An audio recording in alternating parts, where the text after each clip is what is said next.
And good evening, ladies and gentlemen, and welcome to the big city of Ruston, Louisiana, up northeast Louisiana, as we bring you Alexandria Senior High School football.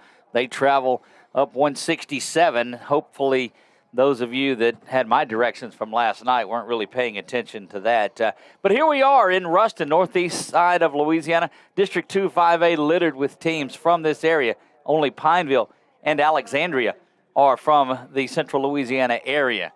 But magical things happen here in Ruston, Louisiana. Good evening, everyone. I am Doug Gann alongside of my broadcast partner, Nick Magnano. And Nick, your first foray into District 2 5A, and we've been talking all season long about how exciting football is, and you couldn't have picked a better matchup.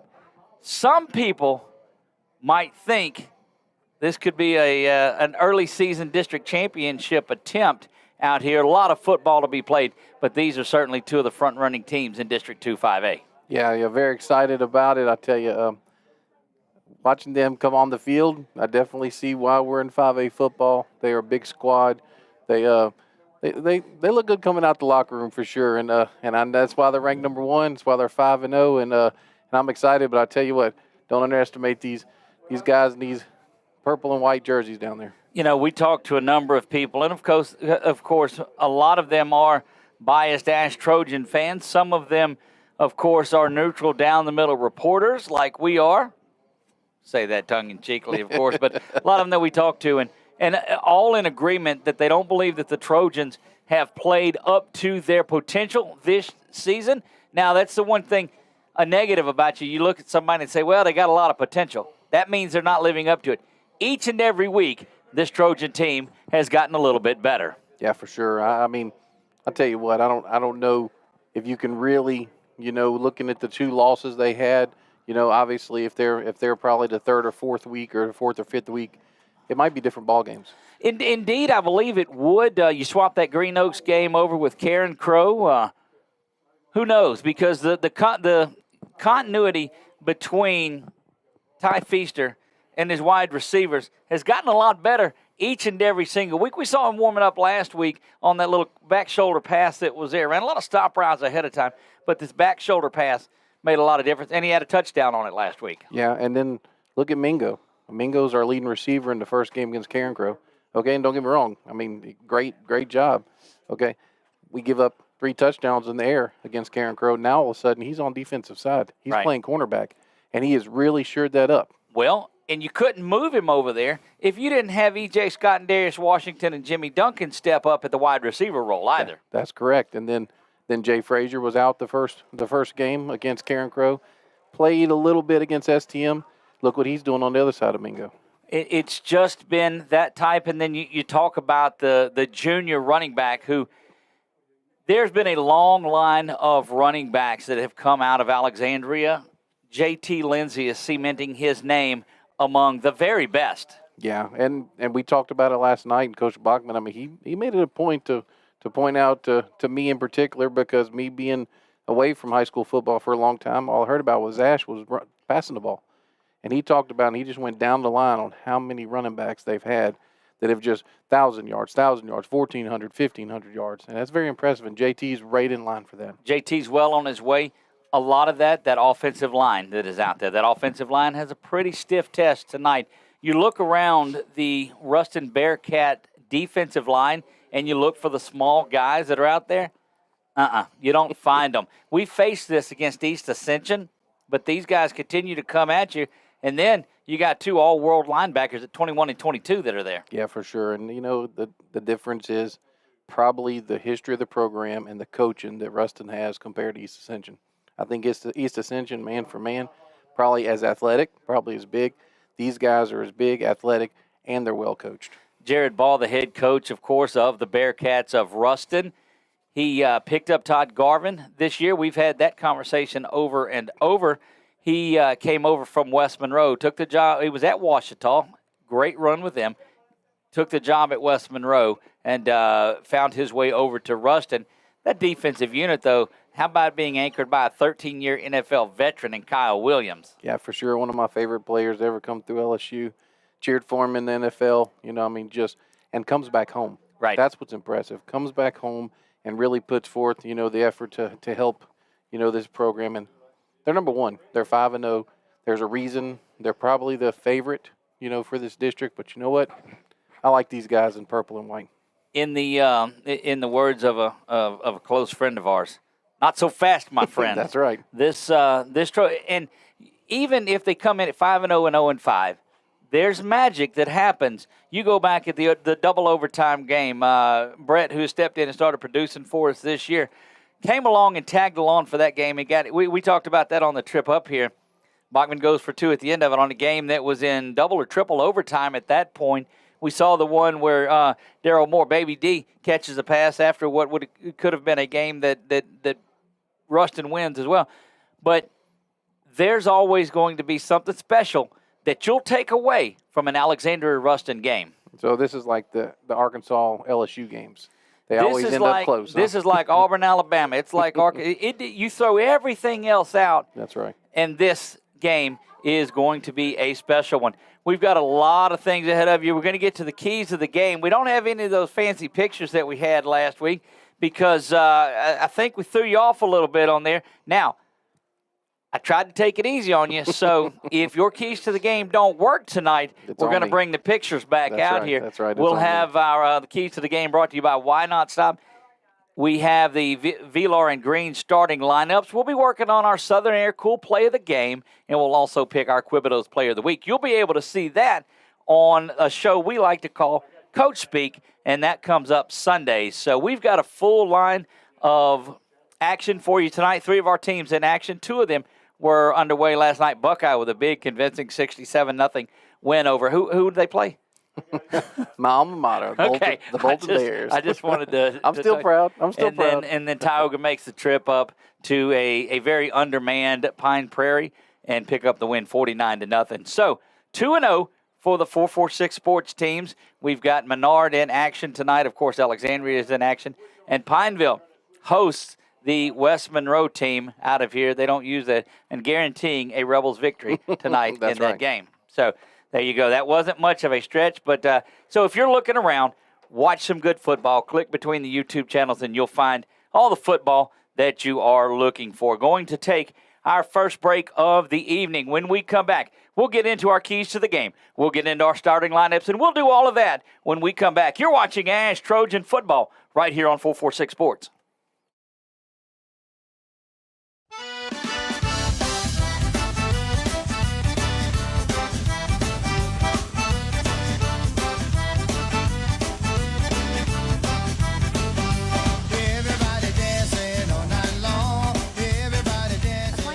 Company in Alexandria has all your major appliance parts needs. We sell parts to all major appliances as well as new appliances, including window units, chest, and upright freezers. Appliance Parts originally opened its doors on Lee Street in 1972, and we're now open at a new location on Memorial Drive to serve you better. Stop by, say hey to our crew, and check out our awesome holiday gifts. Appliance Parts, 2208 Memorial Drive in Alexandria next to Target. Open Monday through Friday, 8 to 5, and Saturday from 9 till 12.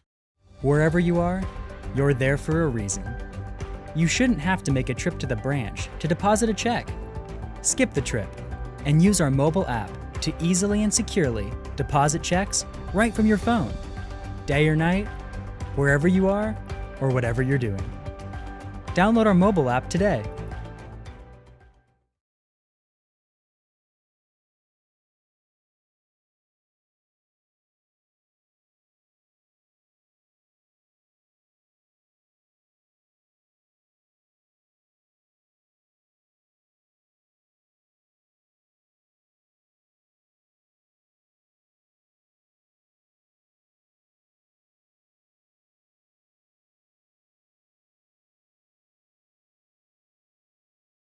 Our mobile banking app is changing the way we bank. Things are getting easier, transactions are getting safer, and you have access 24/7. All the functionality of banking you're used to, made easier to use, anywhere, anytime, and more secure than ever. Simple, seamless, safe. Download our mobile app today. Is your vision just not as crisp and clear as it used to be? Are you having difficulty driving, especially at night? Are you over 40 and now needing reading glasses? If so, the trusted eye care team at Wallace Eye Associates is here to help with your family's eye care needs, just like we have been for nearly 40 years.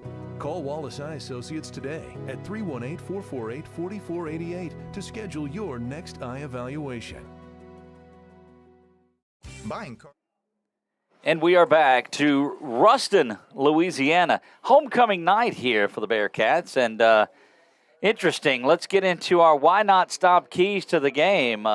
Nick? Yeah, I think the number one key for the offense is we have to be patient like we were in the EA game because Ruston's very disciplined defense. They play very well, and they also take advantage of a lot of the miscues. So just be patient. Maybe not have the big plays that we want. But don't get me wrong. If we can hit them, we're going to hit them. But if we can, just be patient like the EA game. Just grind it out, and let's take this victory home. There you go. Then number two on the defense, it's gut check for the front seven. They're big up front. They run the ball a lot. Their quarterback's a big guy. He runs the ball well. So we gotta make sure that we're gut checked up front. We gotta be strong. We gotta tackle well, but also in the secondary. That eye discipline we always talk about. Right. We got to make sure because they're going to grind, then they're going to try to pop over the top. So that's number two for the defense. So let's pause right there just a minute. You talked about their quarterback, number 3, Josh Brantley, the junior, 6'3", 212, and looks a lot bigger than that down on the field. We were down there talking to Coach Bachman, Coach Mercer, some of the other coaches down there, and we saw Brantley getting loose, getting ready, and wow. And he gets down under center like they do here. Now it's even harder for you. It's easier for me or you to get down there, but this dude's 6'3". Yeah, let me tell you. I don't know if I've ever seen in person a high school quarterback that size. Now, granted, I haven't done this for a long time, but he is a large fella. And what's crazy on the film, he doesn't look that big because how fast he moves, how well he moves, and he gets under center like you're talking about. And he plays bigger than that, I've got to believe. So we'll keep an eye out on Josh Brantley tonight. All right, key to the game number 3 from our friends at Why Not Stop. This is going to be the most generic one. This is coach speak all week long, I guarantee. But we want to keep it clean in all 3 phases. Don't give up a run, a long run. Don't give up a penalty. Don't give up a personal foul. Don't give anything that's going to let them take advantage of these opportunities. We have to be clean in the kicking game. We have to make sure the snaps are well. We have to make sure that on kickoff return we're in our lanes. So it's very important because this team once again takes advantage of every mistake. That was indeed the most coach speak key to a game that I have heard. Speaking of coach speak, don't forget you can join us this Sunday, 5 o'clock, over from Quibido's. You'll have to watch it online. The show is there. They allow us into their restaurant after that, but we'll recap all of the games. We'll take a look at our player of the week. He's announced on the show. We'll have told you our Southern Air Cool Play of the Game. You'll see the video on it tomorrow before we get him. But that is our Coach Speak segment. Since you so eloquently beat around the bush with that one. But great work. We'll see what the Trojans are able to do. Let's take a look, if we can, at our starting lineups. First, that defense that you talked about, that had to do a lot of work. And, Brett, we'll let you hop back in there. Defensively tonight for the Trojans, they'll go with that four-man front led by Aiden Walker, who has converted from linebacker down to a D lineman. Also there you will see Jeremiah Jeffers right. See if Jeremiah is able to eat up some of those double teams and allow some other guys to get in there. If they need to go to a fifth defensive back, Coach told us that we would see Peyton Hobbs in there, so expect to see Peyton Hobbs. There's Elijah Nelson, the junior defensive lineman that will get the start tonight, and joining them rounding out the line is, we move over to the cornerbacks, and there is number 26, Jay Frazier. Good to see Jay back in there. The sophomore had, all he did was take a little 96-yard pick six last week. Yes, sir. In that one. Joining him at corner is my Mingo. Mingo there, number 11, will go. And you said it, Nick. He made a big difference when he moved from wide receiver over to defensive back. You will see him some at receiver tonight, but not getting the start at wide receiver, so he can focus on playing that cornerback position.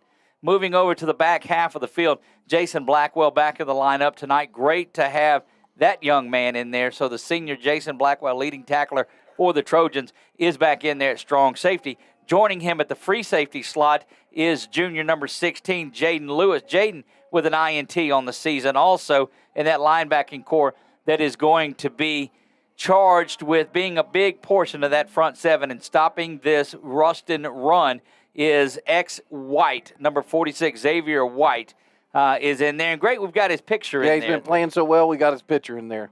That's right. One of the other ones, number 5. And you're missing out on one of the keys to the game. It's as simple as X's and O's. That's Xavier right. White, Amarion Ford, that's a good point. Linebacking core for this Trojan team. And then, of course, they're joined back there. Then we switched it. So Jordan Mason joins that defensive unit there. That is the starting defense going to be charged with taking care of this team. And then joining them at linebacker is Jalen Kirk. Good to see Jalen back in the lineup. He missed a couple of weeks ago, had that cramping going on, came back in, played sparingly last week, but is full speed ahead tonight. I'm excited to see this 4-3 because, like we talked about against EA, I personally think that was the best defensive game we played. And we had a lot of four-man up front. Even went to a 5, but the majority was four-man. That's correct. And as we said, when they go 5 wide along that defensive line, you'll see Peyton Hobbs in there. Switching over to the offensive side of the ball because that's the team that's going to have to score more points. There you see the trigger man, senior quarterback number 7, Ty Feaster. Ty having a great year, getting really comfortable with his receivers tonight. And I think you've got a couple of stats on him, Yeah, Nick. on the season, he's 55 and 95, which for 833 yards, 10 touchdowns. That's 15 yards per completion. That's just and there have been some big ones that have been there. So great work by Ty Feaster.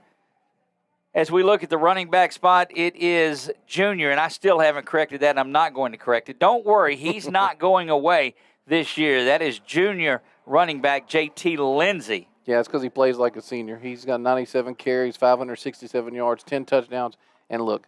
He hadn't played a whole lot of That's second right. halves he either. set out 2.5, halves as well. There you have it. At wide out tonight, you got a couple of guys that played really well last week. Senior number 4, E.J. Scott, was on the receiving end of that Jimmy Duncan touchdown pass.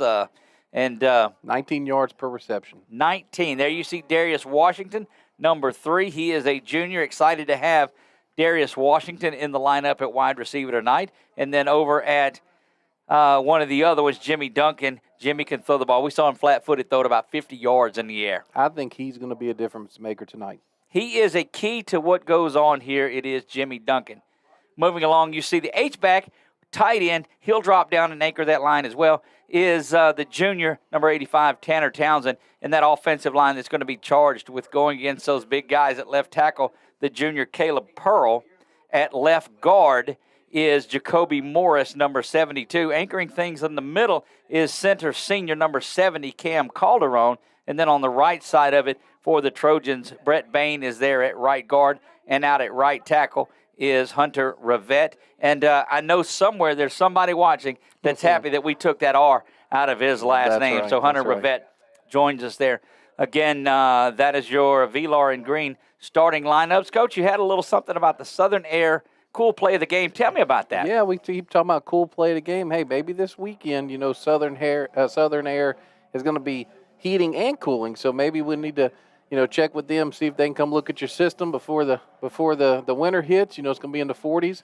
Just have them come check it out, make sure the heating's going well. So, well, that's going to be nice this weekend. Yes, it is. Looking forward to it. So it's at its high here. It was 110, and now it's going to be a low of 46. So what is that? 64 degrees difference in it. 3 days, and tonight it's 78 degrees. Feels like 78 degrees. There's a 5-mile-an-hour north wind, which could affect the game because this stadium runs north-south. So anybody kicking from to our right, is gonna have a little wind to kick into. I'm just grateful that the sun has made its way down out of that sky. One thing that's gone away now that we've rolled the calendar into October is the mandatory hydration break at the 6-minute mark. You won't have that anymore this season. But if you think it's cooled off, the action is not. It's going to be hot tonight. Doug, that was the color commentators' break because of how fast Ash's offense runs. So it gave me a chance to catch up. So. I thought you were giving me grief for saying that, saying, look, the color guy is supposed to do that. My analyst is supposed to be able to do that. Big shout out to everybody that is piling on watching this one. You are going to see a pretty good ball game. Big shout out to head baseball coach Coach Briggs. I know he's back home watching this one. If you don't believe that, when we mess up, he texts his partners that are coaching and gives a little bit of grief. So it makes its way all around. Crowd starting to make their way in. Again, it's difficult to get parked and get in here. We were here, I guess, around 4:30, and we're able to come right in. Had to park on the visitor side of it over there, but wouldn't really want it any other way. Big Jumbotron out here. Sunken type of stadium. This is one of those bowl type stadiums as it drops down in here. Great atmosphere. Nick? Yeah, I really like it. And last night you and Coach Bachman, y'all were talking about it. And I understood what you're saying, but until you see it in person, it's very impressive. This press box is amazing as well. It is. And look, I told y'all when we were coming up here about the cookies. I told you about the hospitality. Everybody up here, this is one of the great environments of high school football is coming to Ruston, Louisiana. We are in for a thriller. You see the Trojans starting to make their way out onto the field, coming out of that locker room that is down on the Jumbotron side of it. We'll get a look there. And you see the Trojans starting to make their way out here. Boy, this is how you wanted to start your district season off, is a battle with the Bearcats of Ruston. You see the Ruston Bearcats starting to make their way out behind their banner. Fans are all adorned in red. Ruston will come out in their red and light gray, a bright red and a light gray. Red stripes down the side with white along where there. The Trojans look like they have come out with those white uniforms, purple pants, the white helmet. Man, this is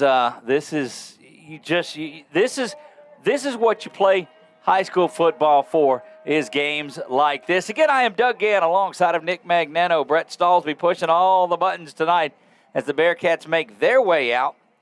Trojans getting settled. They had a little bit further to go.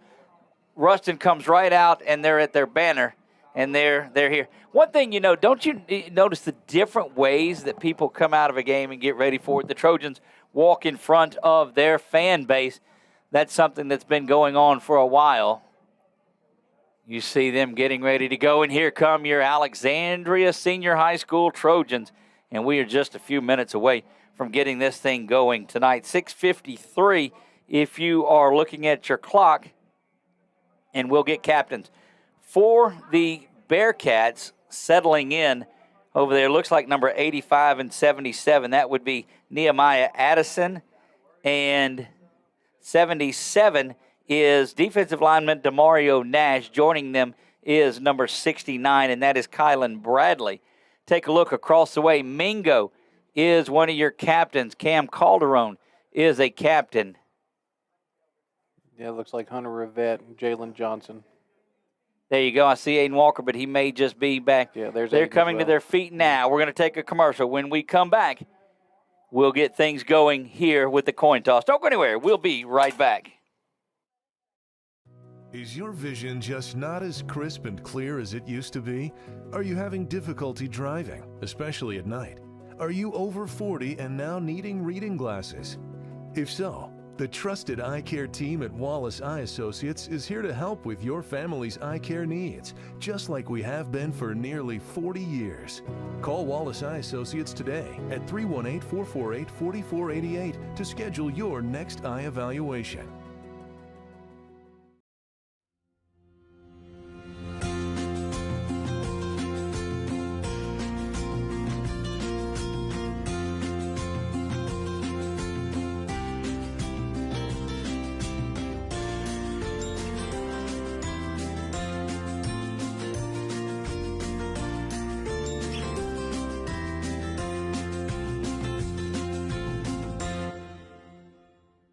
Looking for somewhere different for lunch? Le Bistro Coffee and Waffle Bar is a gourmet espresso bar and restaurant with an emphasis on Southern social experience, featuring a wide variety of salads, soups, sandwiches, and of course waffles. Le Bistro has something for everyone and every lifestyle. Whether you are meeting friends, spending time with family, or hosting a private party, we offer a dining experience all will enjoy. Le Bistro Coffee and Waffle Bar on Coliseum Boulevard.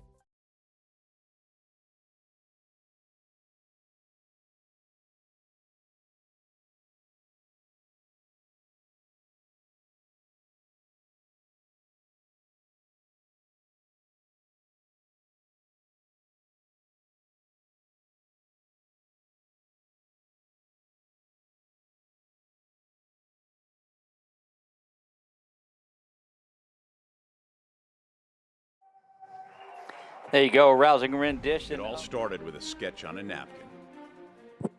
And back and ready to go. There you see the captains for the Trojans, and they'll make their way out. That is Rivette. It is Aiden Walker. For the Trojans, E.J. Scott and Jalen Johnson. So a couple of new captains out there for the Trojans. Again, it is homecoming night for Ruston in this matchup, and that was kind of a shock to everyone up here. I know, Nick, you had that you had talked about that. Yeah, let's just put it this way. I think that should be a little more motivation for the purple and white. Indeed, I believe it is. You see down on the field. Of course, the Trojans being the away team will make the call. They'll come out, exchange pleasantries, and you see the size difference right there. Yeah, for sure. I mean, this is a small college. Right. You know, they're a big ball club, but I'll tell you, I like the fight. I like the fight we have. Rustin comes out with their helmets on. Trojans come out without theirs. Don't know if that makes any bit of a difference in all of this, but thought I'd point it out to you nonetheless. Hey, man, they're just, hey, let's get comfortable with everybody. There you go. We will work on the Flexi score and getting our scoreboard updated. Not sure if we're... There we go. We'll get logged in. Looks like the Trojans... They're discussing it down there. Not sure if they've done that again, but thanks to Wallace Eye Associates for sponsoring our scoreboard as they do all season long.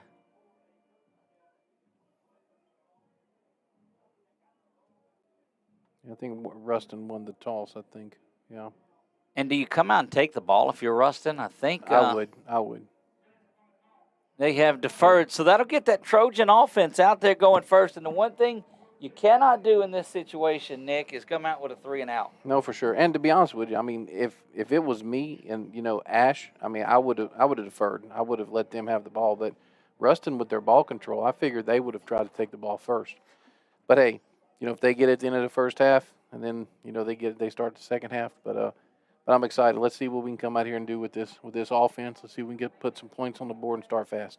We'll let these Trojans see who's going to drop back and who they'll send back. I see JT coming back in the back. I see Darius Washington as one of the up men, and that's EJ on the far side of it. Yeah. A couple of smaller guys that are there. Rustin always has a good kicker. See who they trot out tonight. It is number 99, Joaquin Ramos, the freshman kicker. Yeah, they were talking about that. Coach Mercer was talking about that before, talking about he's a freshman. But he was hitting the ball well. in field goals. He was hitting the ball Banging them off of that Jumbotron down there is what he was doing. Yeah. We've talked about it all. District has opened up. They go up there and hit that subscribe button. It's a closed window with some tint on it, so it's going to be a difficult view on there, but stick around and you're going to see a great ball game. Ramos set to tee this one up and kick it off. E.J. Scott sliding around. Rustin's going to have it. Recovered by... Expecting to hit and wasn't focused on the ball, and it bounced off him, and then number 9, Fabian Stringfellow, came up with it. But tough way to start, but hey, boys, let's get out there. Let's defend this. Let's defend this. Again, bear with us as the internet drags up here, but we, of course, will have it uploaded in its entirety. But stick around. I think the volume normally works. Brantley under center, and you'll see him squeeze in. They have that deep I formation. About 9 yards off of the line of scrimmage. Brantley almost on his knees. That toss comes to the near side, getting around, and the ball is going to be out to the 35-yard line. Ball carrier is Jordan Hayes, the junior running back. Yeah, Jay Frazier there on the assist tackle, and then Jason Blackwell come up on that sweep. Greatest Frazier kept containment and forced it inside, made the tackle, and Blackwell's there to clean it up. Another thing we'll point out to you, Nick, about district play here is this is your time to shine. There is a lot of time between plays. Brantley under there at quarterback. He's got Hayes deep in the backfield. One fullback right behind Brantley and wide receivers to either side. Handoff's going to go to the other side. Sir. Big penetration that time by the Trojans. Number 95 firing through there is Elijah Nelson. Yeah, Elijah came through, split the gap there between the guard and the center, and got him shoestring and then brought the cavalry with him. So that's a great play. Really 1 yard gain maybe because he fell forward, but very, very good start here. Let's third and about 6, which really puts them in a tough position. Tristan Layfield switches spots with Xavier White. Now quickly, Jay Frazier goes to the other side, and Mingo will be to the near side. So man coverage, tight man coverage on the far side with Frazier and the lone wide receiver. Brantley back in the shotgun. Play action. Zips this one, throws it behind a receiver. And that'll bring up 4th down and 7. And we'll see if the Trojans can avoid this onside kick.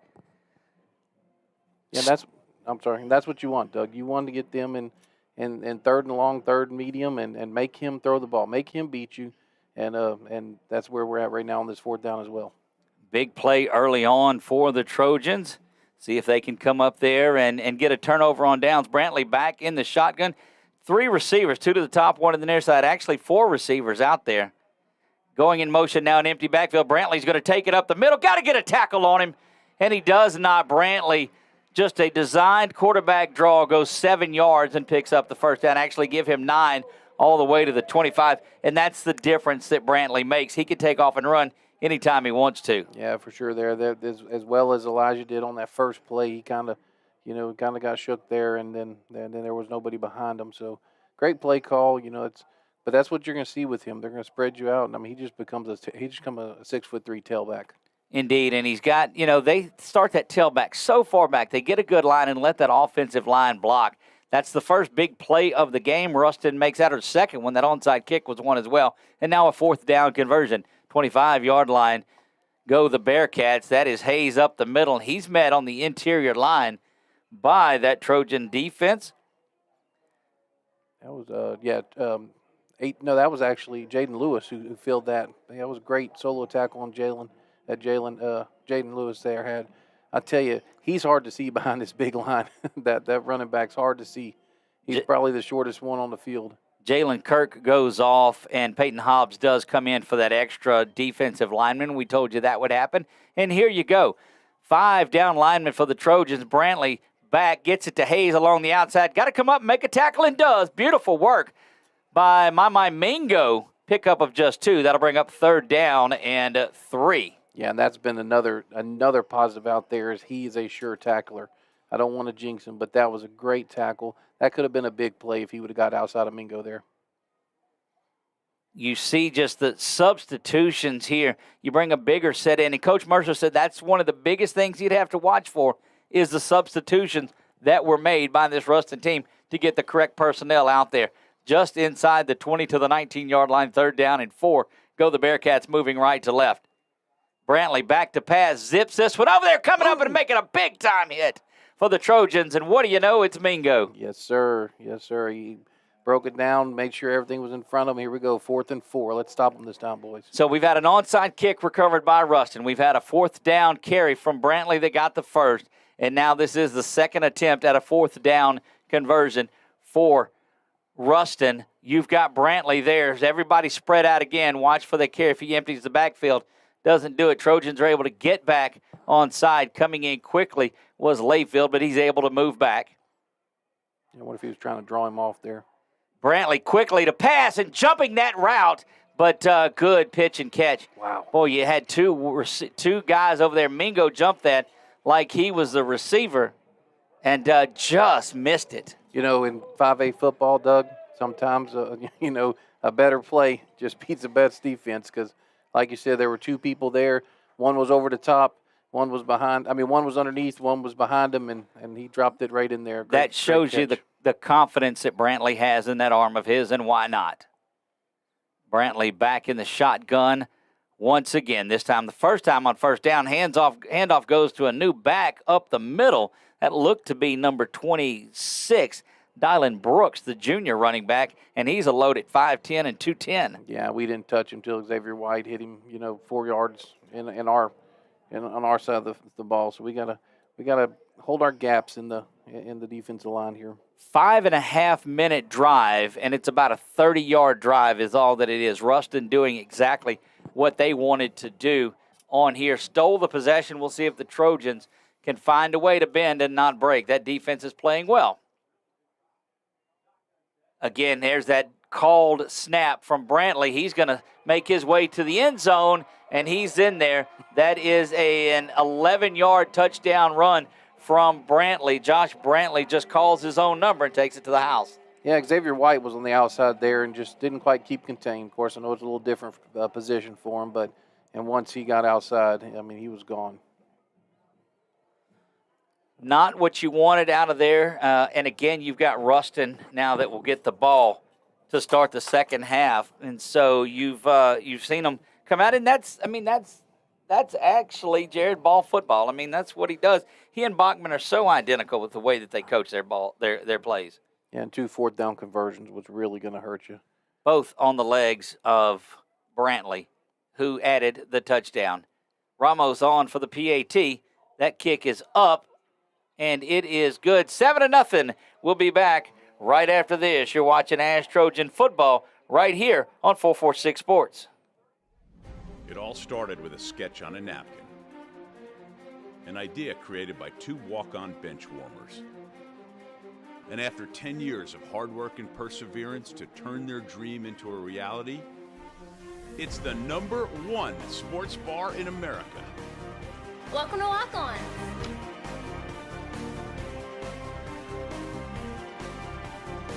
Walk-ons, because everyone needs a little playing time.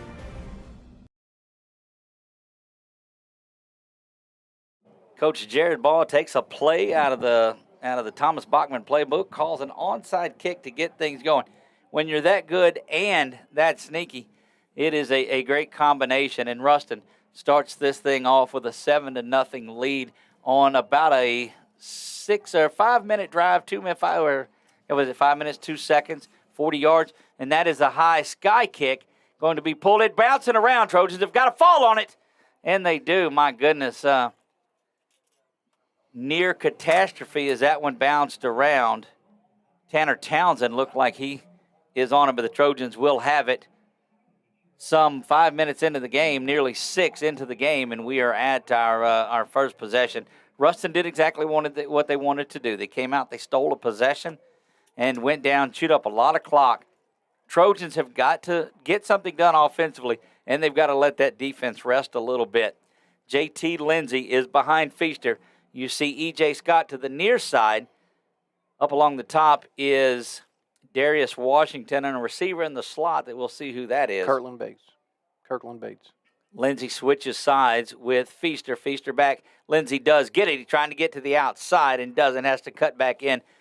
just gains maybe a yard and a half on it. It'll be 2nd down and 9 officially. Yeah, and that's where we're going to have to be very patient there because their 2 middle linebackers can cover some ground. And JT was there. He saw a hole. He thought he could get through it, and they filled it. Switch things on the long side, the big side of the field is this way. Feaster, play action. He's got a man down the field, and it bangs off his head, and it's intercepted. And worst fears realized in this one as that one bounces off what was a catch from 1-4 to the next. That was brought in on the deflection by Jacorian Crow right off of the hands and face mask of E.J. Scott. And for the 2nd time, the Bearcats have it in plus territory. My goodness, Feaster put it right on the money there. Yeah, excellent throw. Just, kind of got a little twisted up there. Didn't know if he should try to catch it in front of him or if he'd try to put his hands up over his head. And by the time he decided, it hits him in the shoulder pad. Just an unfortunate bounce. It just happened to fall right into his hands, the DB's hands there. But I'll tell you what, defense played strong. Let's get them in that 4th down again and see if we can't finish it off this time. 5'9", 165-pound safety Jacorian Crow was back on that one as it bounced off of the face mask. And Trojans have got to buckle down. They have had the ball now for just about 30 seconds. Rustin has had it the rest of the time. You got to keep the Bearcats out of the end zone. Brantley is joined in the backfield now by Lander Smith as the fullback. Hayes is back there as a halfback. Hayes back there at tailback. Back under center goes Brantley. That is Hayes that's going to get it, and he bangs around, keeps the legs driving, and will drive forward for about a 7-yard pickup. Yeah, we had Jalen Kirk there miss a tackle, and then we had Aiden Walker miss a tackle, but we gotta shore those up, boys. And then Jason Blackwell finished him off at the end. Boy, Doug, they are patient, aren't they? I'm sitting here trying to make sure I get everything in, after the play, and these guys they're not even on the line of scrimmage yet.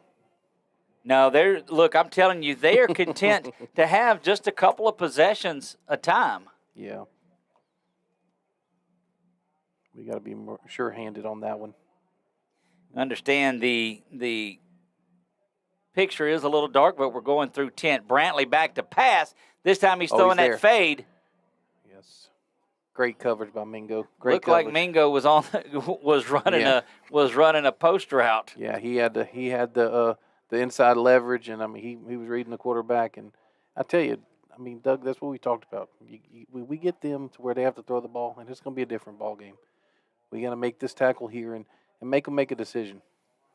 I just so far haven't really seen a decision out of them. Anything from 4th and 8 in, and they're going for it. Their big freshman receiver, Ahmad Hudson, comes off of the field. We saw a correction. Hudson comes off the field. We saw him earlier. Just a freshman, but a big, big young man. Yeah. Brantley back under center's got his fullback and his tailback. Play action to Hayes, rolling him out, and here's pressure. Bangs around, but a completion out for the 1st down. Brantley goes down hard with Omarion Ford, but still going to get the 1st down out of it. Yeah, Ford almost there, but I tell you what, we just keep hitting them, remind them that you're there. It was a good throw. We had good coverage, but everything was in front. Jason Blackwell with the tackle there whenever the drag route that came across, but Ford being there, and keeping him in the pocket, really helped. And like I said, he reminded the quarterback that he's there. 1st down and 10, go the Bearcats just outside the red zone. 22-yard line officially. Going to come out and run that option is Brantley. Saw him working on that in pregame, and he just, he plays that quarterback position so well. Yeah, Mama Mingo on the tackle there. When your outside cornerback has 4 solo tackles in the first quarter, that's not usually a good sign. No, not at all. 2nd down and 1 following that 9-yard keeper from Brantley. Brantley already off to a great game. Couple of completions. The touchdown fullback gets it and is going to bang his way down to the 6-yard line, and that'll be another Ruston Bearcat 1st down. Clock stops momentarily to move the chains. Yeah, that's the deception there. They faked it to him. Well, here we go quick now. A little bit of tempo now for Brantley as he moves his group up. Fullback is going to get it once again, bangs around and through. That fullback moved. He moved, but he got in his stance and he moved forward, and then I guess they let him reset. Very frustrating. Tackle there by Jeremiah Jeffers right inside on the play. 4 minutes, 6 seconds to go here in the first. And it's been all Ruston. Trojans have had it 2 plays.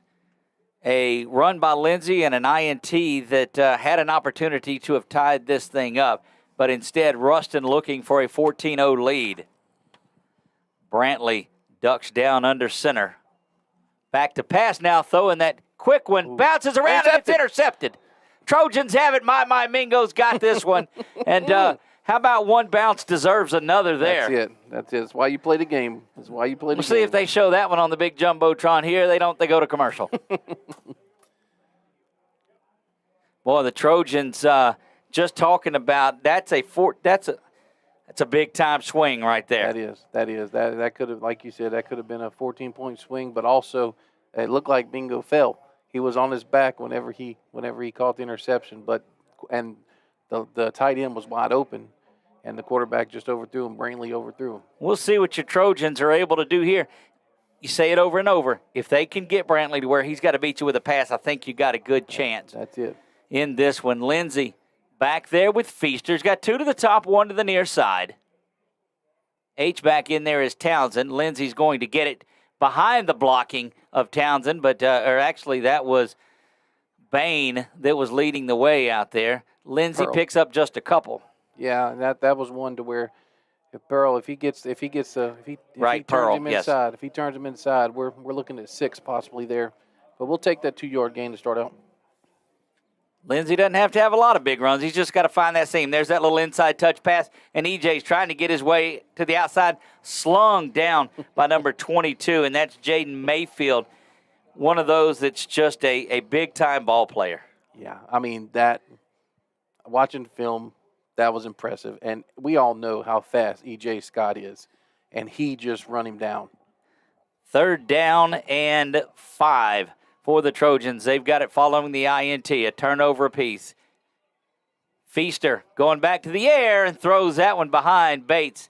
And if he throws it in front of him, got a chance. But, I mean, you throw it behind a receiver here, and that's tough.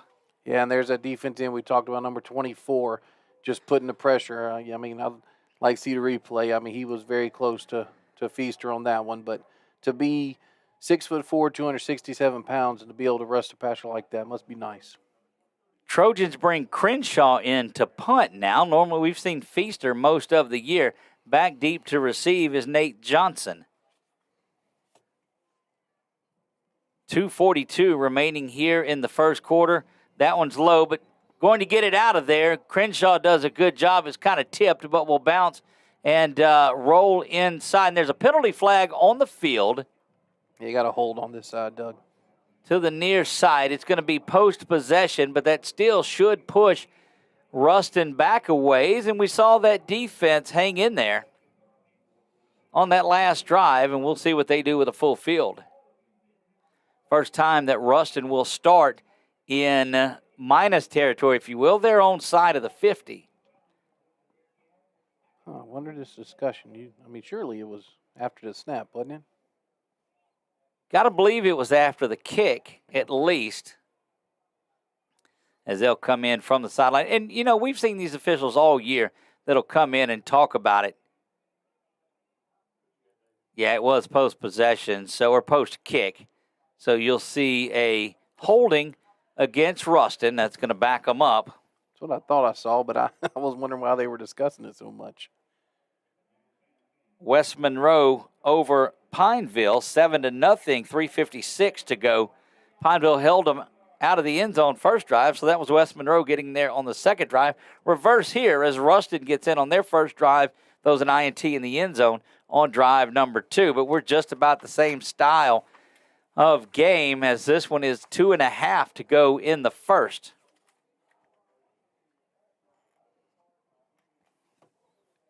First down and 10 for the Bearcats. Ball just outside the 30. Nose of the football rests on the 31. Brantley back in the shotgun. We've seen him run from there. He's going to run that option. Got him. And the Trojans read it, didn't have to tackle, spun around, and that's a good play on Hayes as the Trojans were very ready for that option. Yeah, Jalen Kirk there turned him inside, and then Jordan Mason, and really a cast of Trojan defenders, but Jordan Mason, the first one there to take him down. How many times you think they've seen that on the film? I tell you what, they've been looking at it for sure.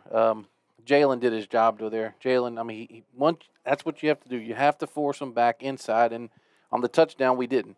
We didn't get him inside. We didn't hold contain. On that one, we did. Excellent job. Back to the 30-yard line, 2nd down and 11. Brantley once again in the shotgun, brings a man in motion, switches from the near side to the far. Now you got 3 receivers to the top. Brantley rolling that way. Here comes pressure, going to throw the throwback, and it bounces to number 87. And Zy Scott didn't really have a chance as that one, as that was an Ozzie Smith type of a fastball off the turf at Busch Stadium. That's it. And there we have Aiden Walker putting pressure on, and, being 6'2" and putting your hands up, that'll make a quarterback throw the ball off. You've seen a number of different plays. They've repeated the little dive. They repeated the option.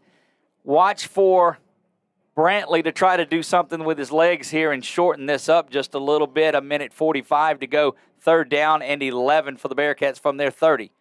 Brantley back to pass, throws a quick out, and that's just going to break and go a good ways, tiptoeing down the sideline, pushed out of bounds at the 29. And Brantley really did some work right there. Yeah, that was a stop route about 8 yards deep, and Frazier just didn't break it down. It kind of looked like an LSU DB on that one. Didn't break it down, got shook, and now we're off to the races here. Now they're in our territory. Back to the other side of the field now as Rustin flips it here down to the 33-yard line. 1.5 minutes remaining in the first. The Trojans have had a couple of drives ineffective on either one of them. And Brantley back under center has got the fullback tight to him. Going to run that option once again. Coming up and playing defense there, and the Trojans might make you rethink calling that option so often as Hayes has dropped for a 3-yard loss this time. Yeah, and I've always wondered why coaches run that to the boundary, why they run it to the short side of the field. But I tell you, with Mama Mingo there, of course, we had a few more back there, but Mama Mingo forcing him out for a 4-yard loss. Yeah, Mingo concentrating on defense tonight in this one. Wouldn't surprise me if they had an offensive set in there for him. But with the receiver work of Bates and Scott and Washington and Johnson, you got an opportunity to put one of your better athletes over there on that defensive side. 2nd down and a long 13. Ball is back to the 37-yard line, 1:10. Handoff goes to the first man through, and he's banging around, and all of the work you did on the first play is just taken away from you on that 14-yard run by Dylan Brooks. Yeah, Jason Blackwell down. Looks like his shoulder again. Unfortunately, he was the first man to hit him 8 yards deep.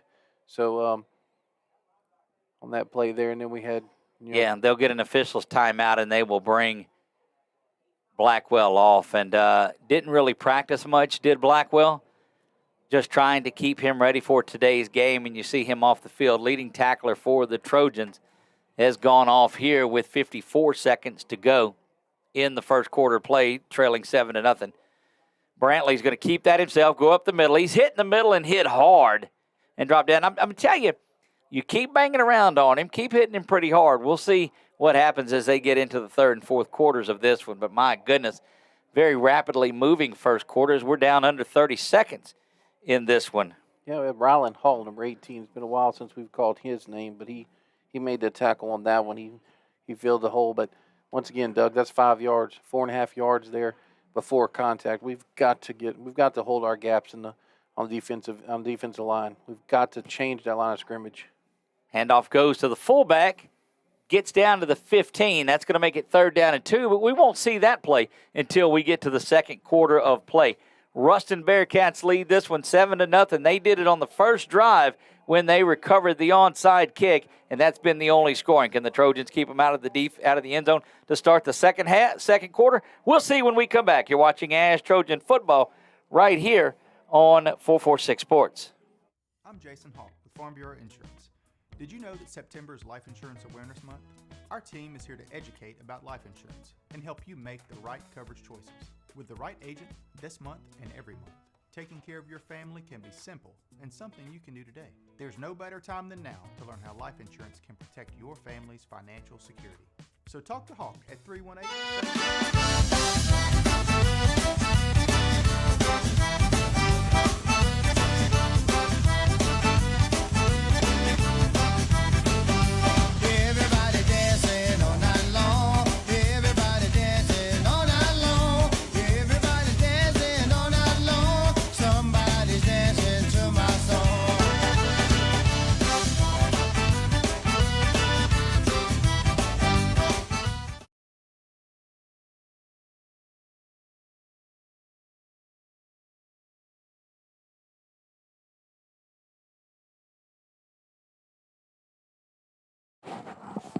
And we are back, getting ready to start things off here in the second quarter play. Doug Gann, Nick Magnano, Brett Stallsby bringing you all of the action tonight from Ruston.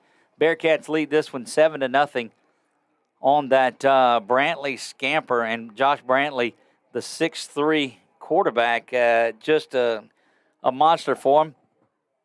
Only his junior season, so we'll see him do battle one more time when the Bearcats make their way up to Alexandria, or down to Alexandria next year. 3rd down and 2. 4 down, as it has seemed to be all night for Ruston.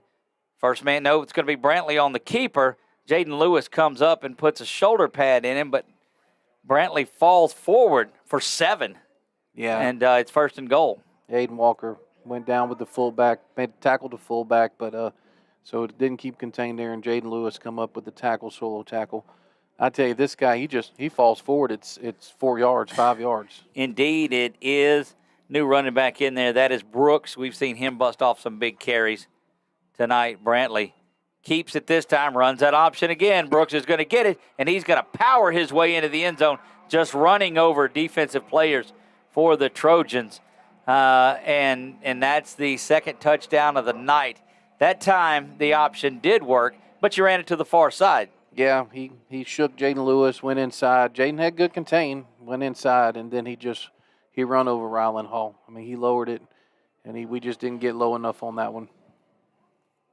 Ramos will come out and prepare to attempt the extra point.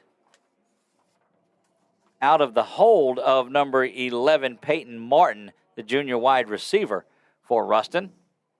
This is not where you wanted to be, is down in a 14-0 hole. Snap is back. Good pressure from Frazier, but the kick is up, and it is good. 14-0. Ruston has taken the lead. We'll be back right after this from Southern Air. Time for our red, white, and cool summer event at Southern Air Heating, Cooling, and Plumbing. It's hot out there, and we want to cool you down with some great savings on your new AC unit. Right now, you could save on a new energy-saving system. No money down, 0% interest, and no payments till June 2024. Plus a 10-year parts and labor warranty. Just need a repair? We got you covered too, with $50 off any repair backed by a 2-year parts and labor warranty. Call Southern Air Heating, Cooling, and Plumbing or visit us online.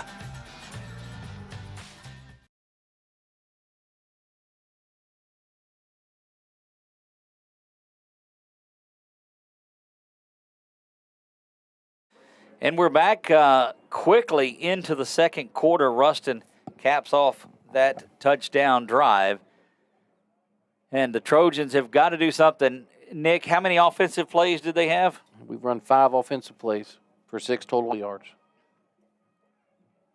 Trojans have got to do something here. That one bounces around, squibs up. This time it is picked up. Darius has it. If Darius could break through, he's down to the 45-50. Gets down to the 46-yard line. It looks where they'll mark him, and that's just good work. You see, they bring their speed backs up to that middle line. Yeah, they moved them up there, because the last one we bobbled around. Their second kickoff, not the first one, but we bobbled it around. So yeah, it was good to have Darius up there, and he almost broke it. That was a great play. Pineville in the second quarter with West Monroe. And it's 7-0. Pineville just misses a field goal that would have got them on the board there. So the Rebels playing the Rebels very tough tonight. First down and 10 for the Trojans from the 45. Even to the right side of Feaster. And now Jalen Johnson in there, comes in motion, all three receivers to the far side. Feaster back to pass, is going to step up in the pocket, and he's spun around and dropped down for a big loss. They'll mark him down. They only give him a 4-yard loss on there, but that rusted it. You got to get the ball out. You got to have that clock in your head. 1, 2, 3, go. Yeah, I think they were trying to hit Jalen on that out and up, and the corner was underneath them, and the safety came over the top, so there was just nothing there. Mingo was in on that play. Also, you see him come out, and Bates comes back in. You got 3 receivers, 2 to the top stacked and 1 to the near side. Townsend goes in motion to the far side. Feaster back to pass. They throw that little inside, and it is blown up. Goodness gracious. You talk about the film being watched, and it just did it again. Zarek Hill, look, he's a junior, and then Jaden Mayfield, number 22, is a senior. That is 2 of the best linebackers I've seen.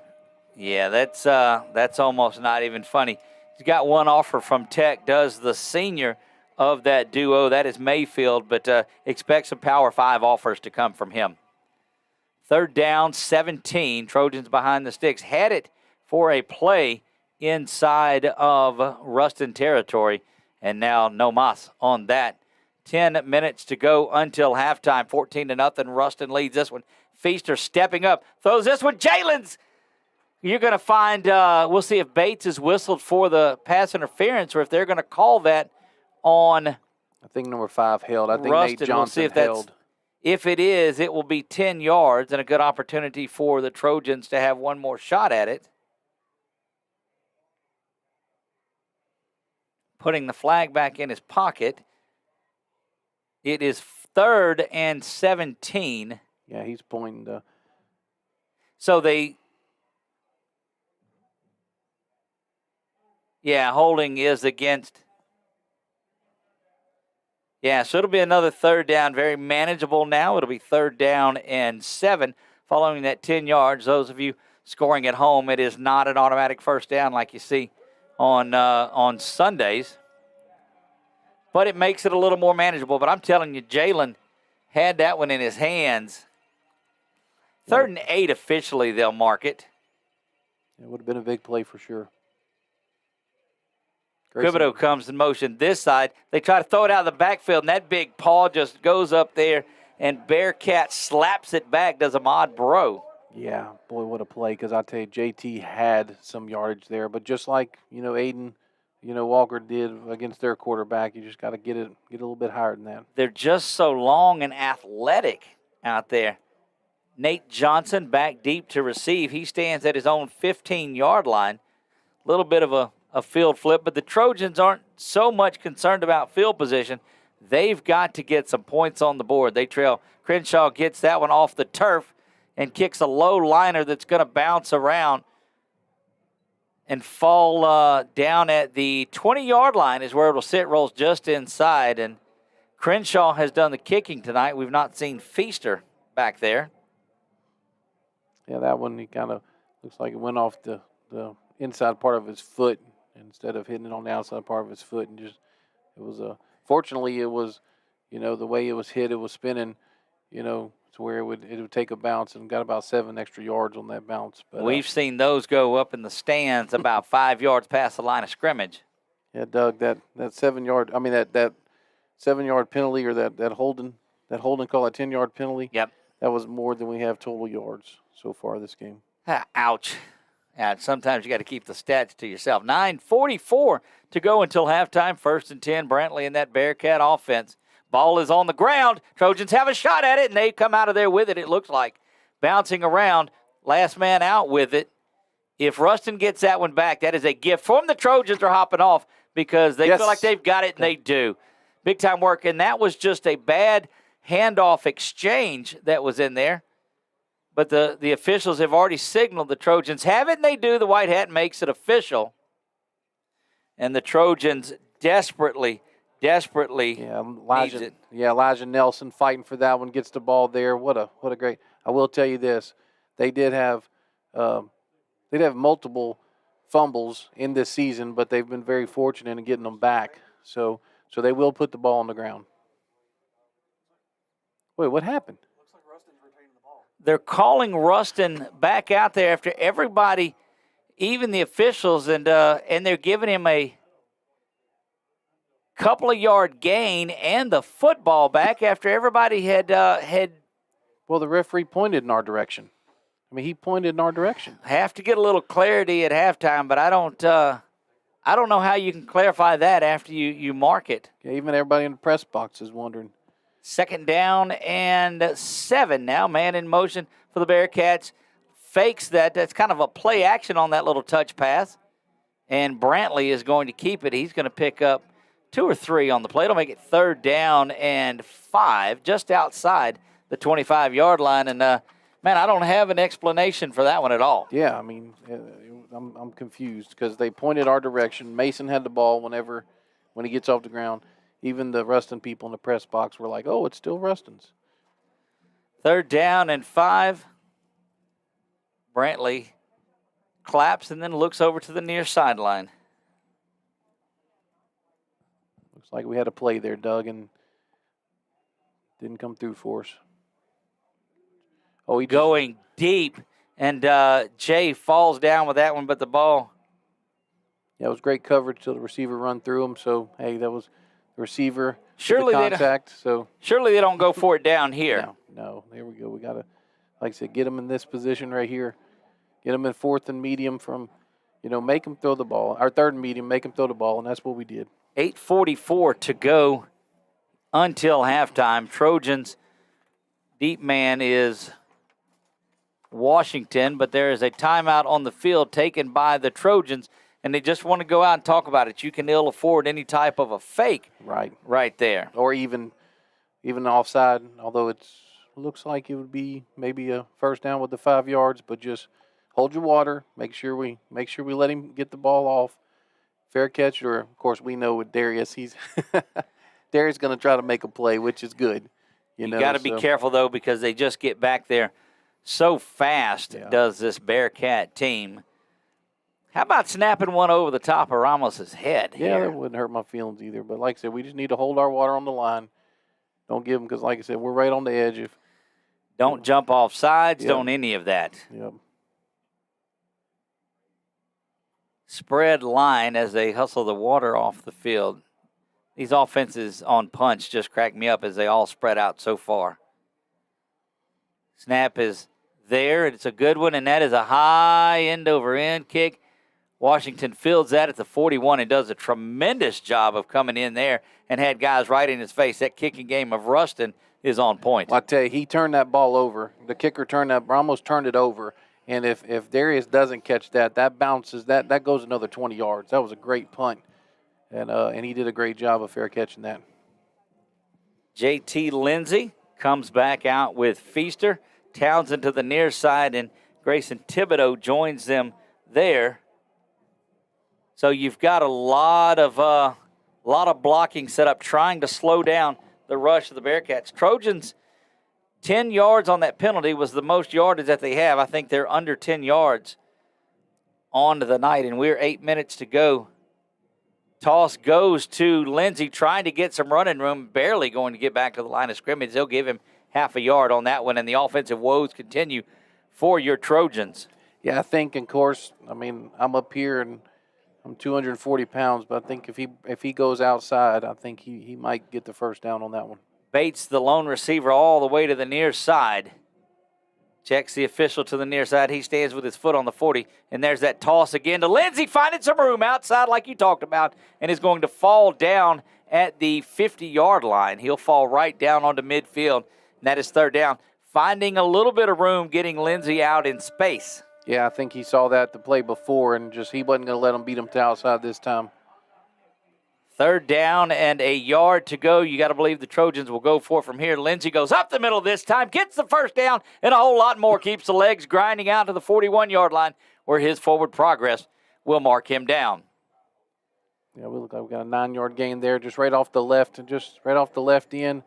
Thought he might have gone outside. He cut it inside.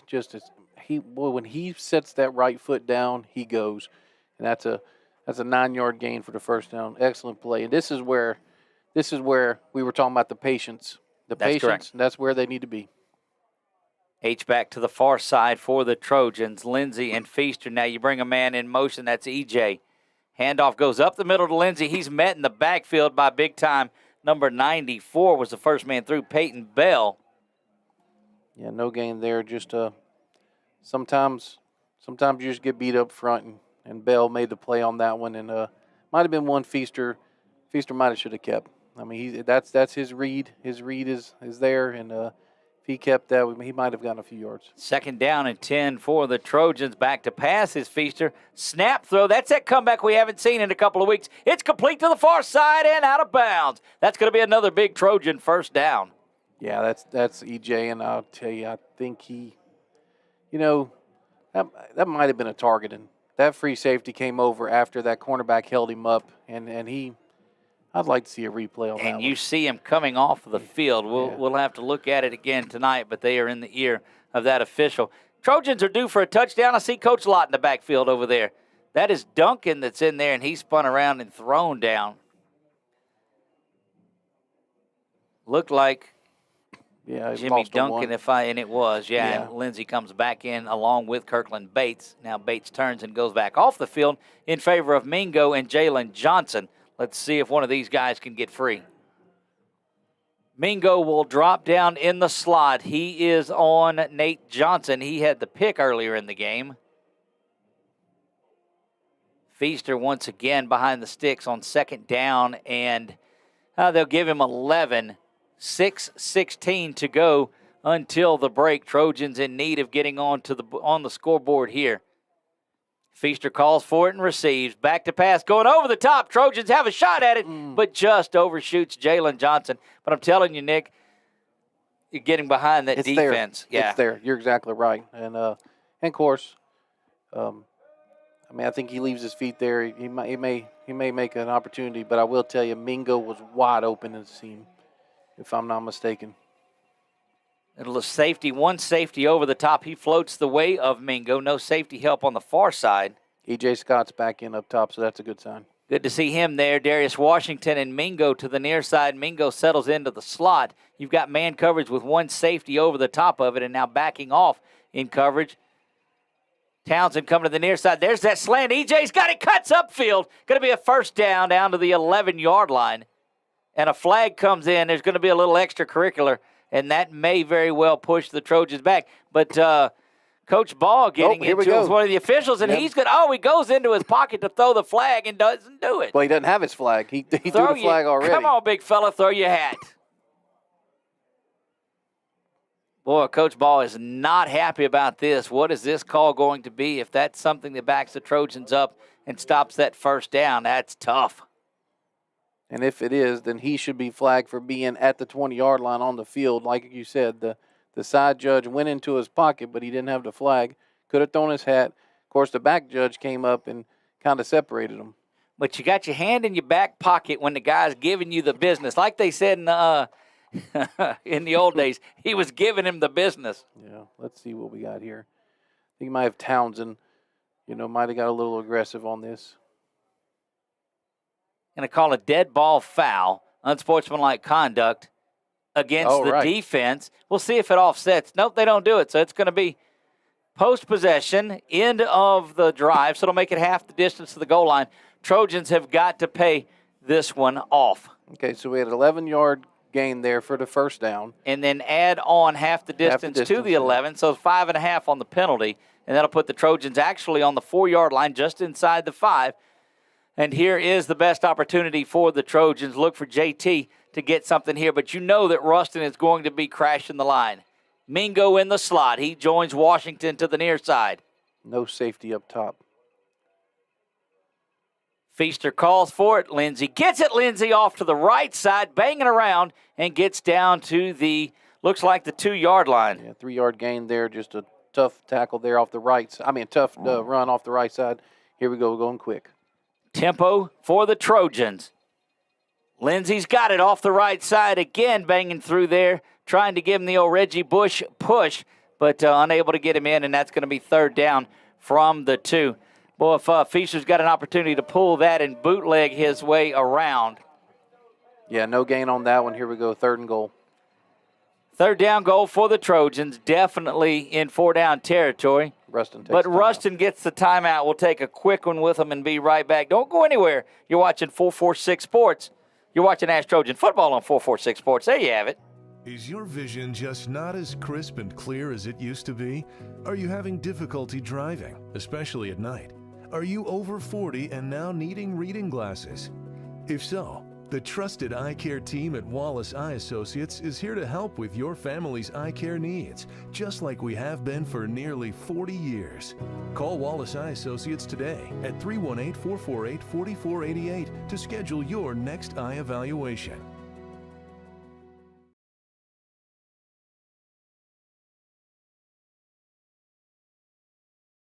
You're looking at the Trojans setting up this third down play from the nose of the football inside the 2-yard line.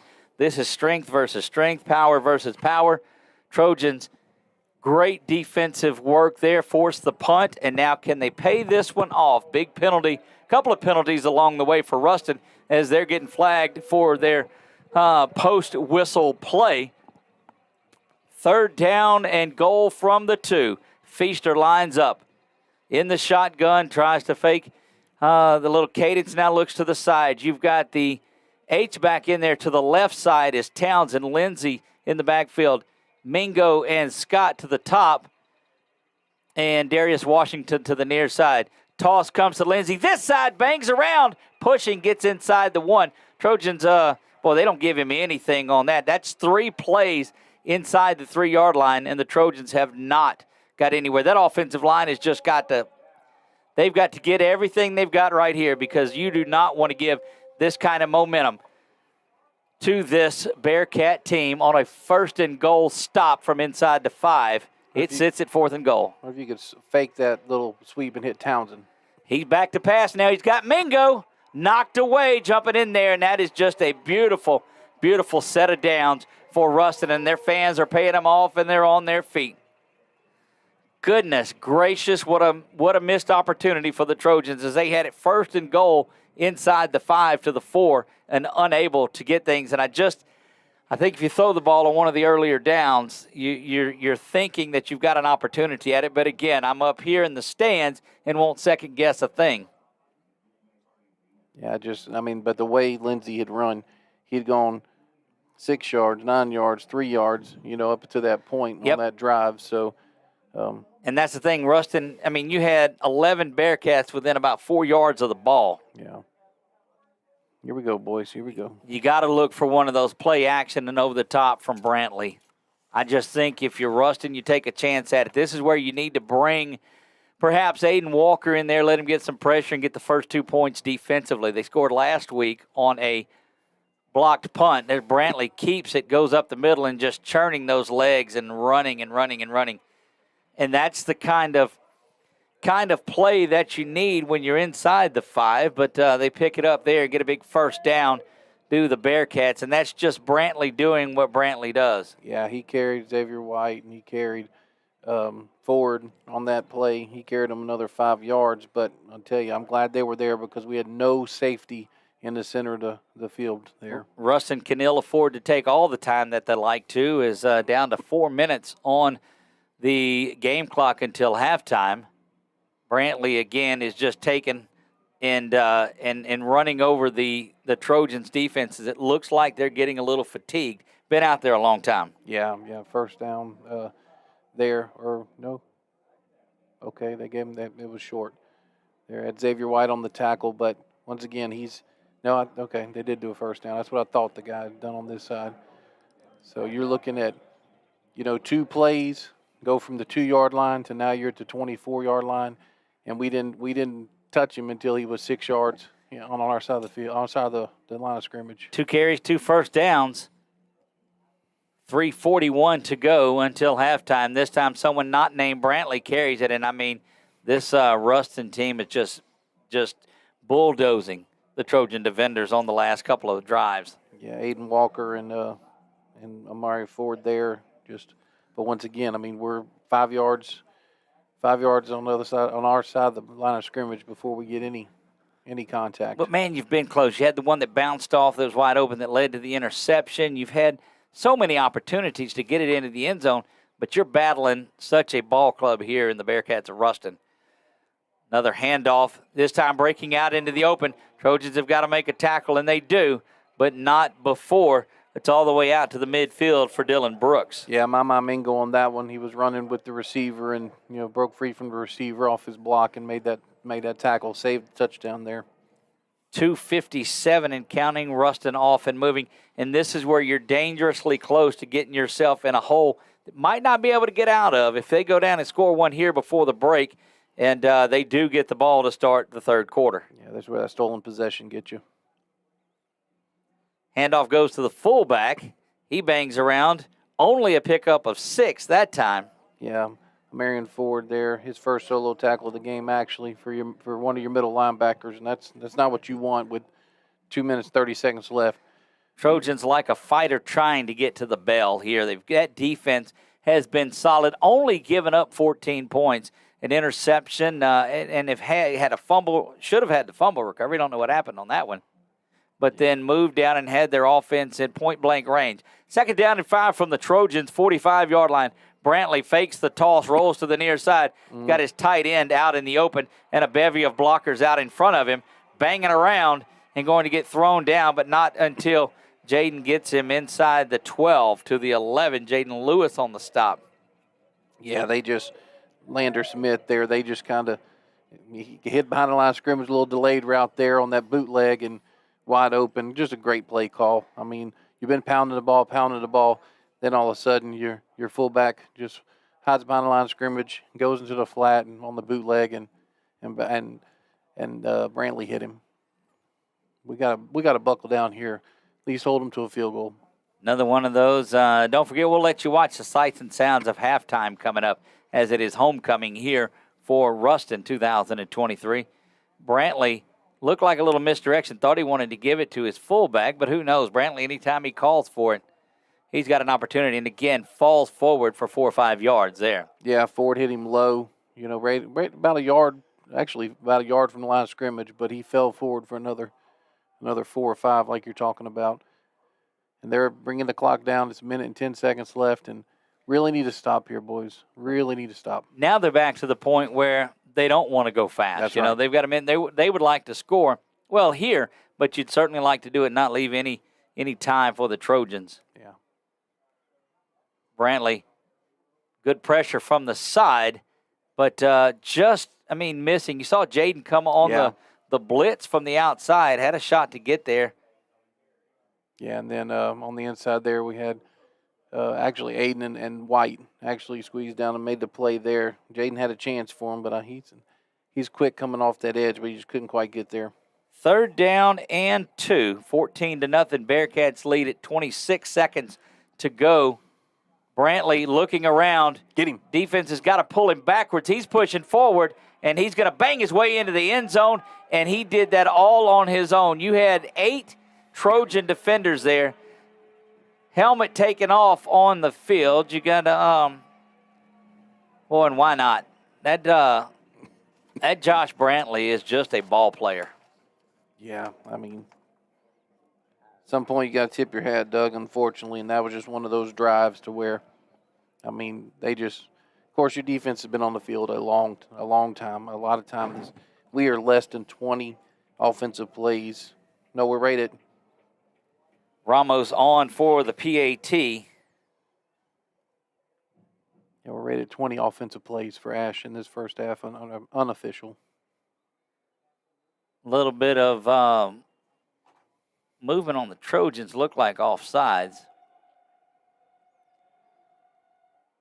And it is offsides on the Trojans. That'll push it up half the distance.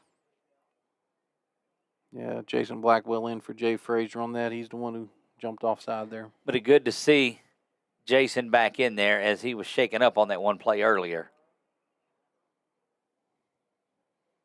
Snap is back. It's high, but the kick is up, and it is good. 21-0. We're going to keep it right here as halftime is upon us. I think we've got 20 seconds or so left. Yeah, 20 seconds to go. 16, don't know, yeah. Again, watching the opening night of district play, the Trojans and the Bearcats of Ruston. Ruston, one of the top-ranked teams I think, overall, number one team in the state here in 5A combined and in non-select. And, they have Ramos is the kicker for the kicks in number 99. Then number 99, Will Finley, is their kickoff guy. Or vice versa. Might be vice versa. I think this is Ramos. Interesting. Yeah, this is Ramos. Sorry, this is Ramos, who's the kickoff specialist. And then the kicker is Will Finley, who's a senior, number 99 as well. Easy for you to say. This one is the first kick that goes back. Let it bounce out of bounds. Trojans will have it there from the 16-yard line. Thought that was going to skirt out of bounds. Yeah, would have given us the ball at the 40. But it's an opportunity. You just take your knee and get out of this thing, get to the half, and come back. You can ill afford any type of a breakdown here. When we get to halftime, we'll show you the sights of the homecoming here for Ruston. Grab ourselves a little piece of that Johnny's Pizza up in the press box, and certainly appreciate the folks at Ruston. Have a bathroom in the press box. Who knew that was such a thing? You've taken notes of that for if you're asked for a redesign at Ash? Look, Alexandria Senior High, excuse me. They don't have to put a lot of things in there, but a bathroom is one of those, and an elevator. Now we're getting the bleachers are high. Feaster and that offensive unit look over to the far side. They switch JT from the right to the left, to the near side where we're at. Feaster back to pass. He's going to try to go over the top. Ball's picked off, and that's what you did not need to happen. You had to get to the half because you give Rustin one more shot at it. Don't know that Brantley beat you with his arm, though, but 9 seconds to go in the half. Yeah, I mean, I guess that's one to where you hope the ball's in the air long enough to where if you don't make the play or if they make the play that the half ends, but pretty tough there. Ball was underthrown. I don't know if we necessarily had the receiver open, but a shot you're willing to take. First time that he's had a little bit of time. I think, though, that Rustin just back in a prevent of sorts, if you will. And here comes Josh Brantley in that offense. Doug, you see this number 87 down here? I see him. He's big. And nobody's on him.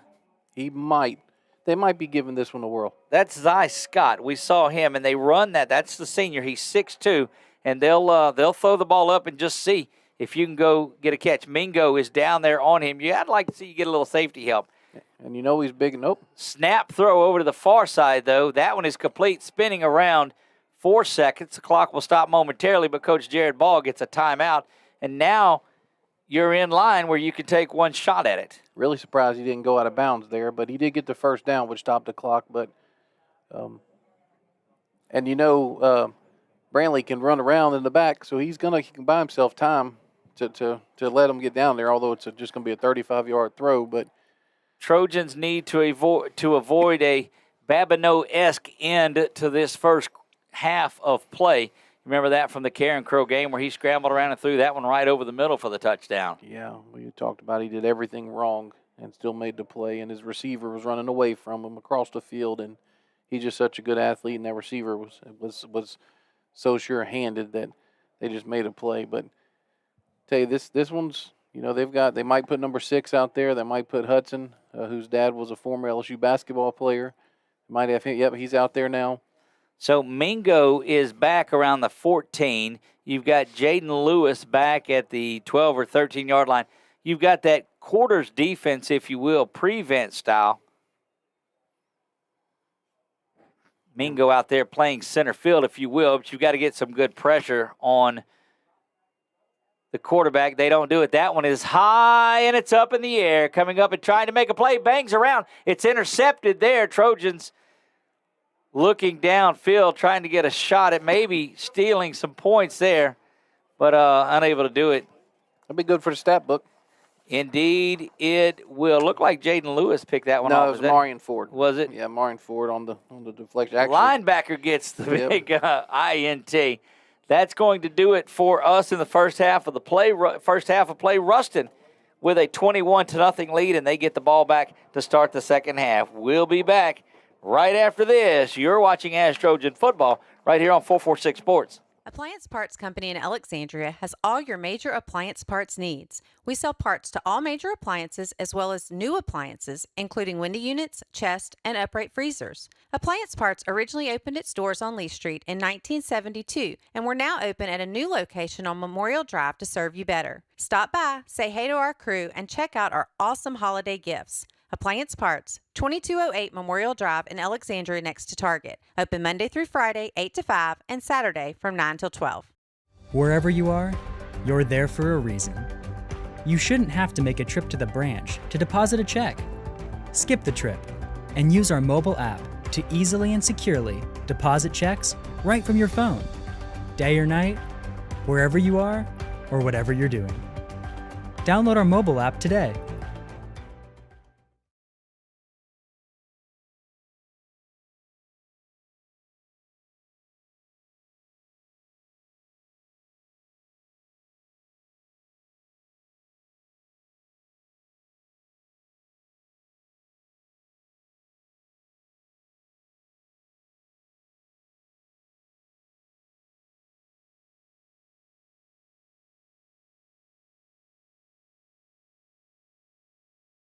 Our mobile banking app is changing the way we bank.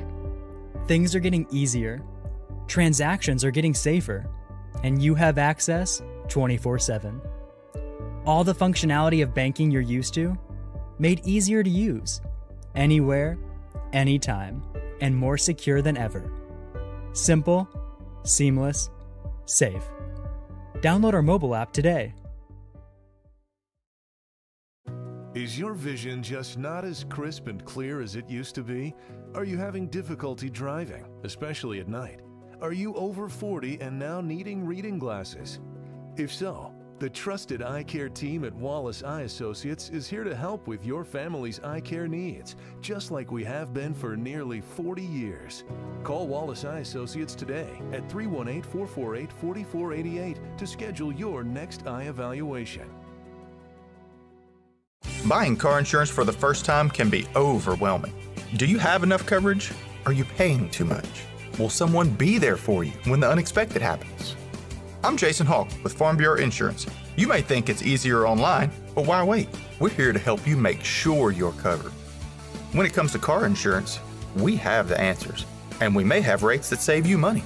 So talk to Hawk at 318-791-HAWK or online at talktohawk.com and let us help you protect your biggest investments. For a lifetime of the best possible vision, look to Wallace Eye Associates, where our tradition of eye care excellence in Cenla spans nearly 40 years. From your next family eye exam to cataract and glaucoma evaluations, trust your vision to the experienced eye professionals at Wallace Eye Associates. Call Wallace Eye Associates today at 318-448-4488 to schedule your next eye evaluation. It all started with a sketch on a napkin. An idea created by two walk-on bench warmers. And after 10 years of hard work and perseverance to turn their dream into a reality, it's the #1 sports bar in America. Welcome to Walk On.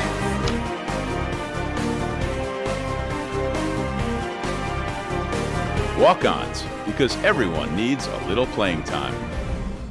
BK Distributors is proud to support high school athletics on 446 Sports. BK is the one-stop shop for trophies, banners, awards, letter jackets, and just about anything award-related. And now, welcome BK Apparel and BK Promotions to the family for all your spirit apparel needs and anything you need to brand your business. When you think of anything you need with your name on it, think BK. Check them out on Facebook or at bkdistrib.com. BK Distributors, Apparel and Promotions in Pineville. Hi, I'm Kimberly Harrell, Certified Residential Appraiser. I am currently a leading provider of appraisal services for mortgage lending, employee relocation, estate planning, and community property settlements. My experience in real estate over the past 13 years and currently serving as president of the Greater Central Louisiana Realtors Association has given me a clear understanding of the real estate world and the ever-changing market we live in today. For any of your valuation needs, give me, Kimberly Harrell, a call. Appliance Parts Company in Alexandria.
Appliance Parts Company in Alexandria has all your major appliance parts needs. We sell parts to all major appliances as well as new appliances, including window units, chest, and upright freezers. Appliance Parts originally opened its doors on Lee Street in 1972, and we're now open at a new location on Memorial Drive to serve you better. Stop by, say hey to our crew, and check out our awesome holiday gifts. Appliance Parts, 2208 Memorial Drive in Alexandria next to Target. Open Monday through Friday, 8 to 5, and Saturday from 9 till 12.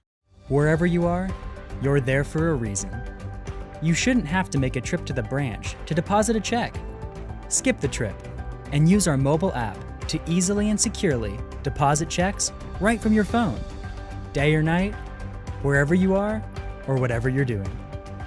Download our mobile app today.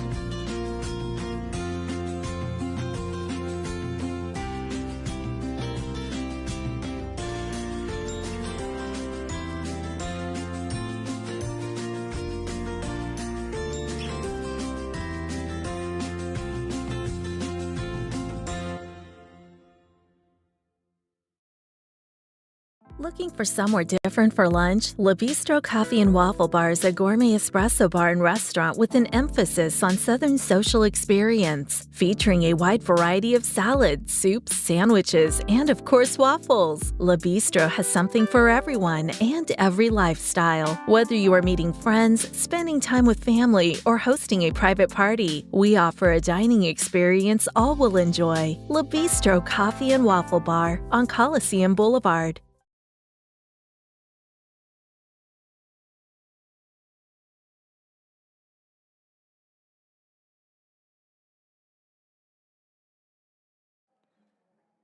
Back to halftime here in Ruston. It is the Ruston Bearcats 21, your Alexandria Trojans 0. Had a chance to get one in there. It's just been a couple of crazy situations that got the lead to where it is. I know it looks like the Bearcats are in control of this one, but I'm telling you, it's not as widespread as it looks. And yes, I know the Trojans have failed to get on the board, but goodness. Yeah, we've got the play to EJ that comes off his shoulder pad for the interception. Perfect bounce back to the safety.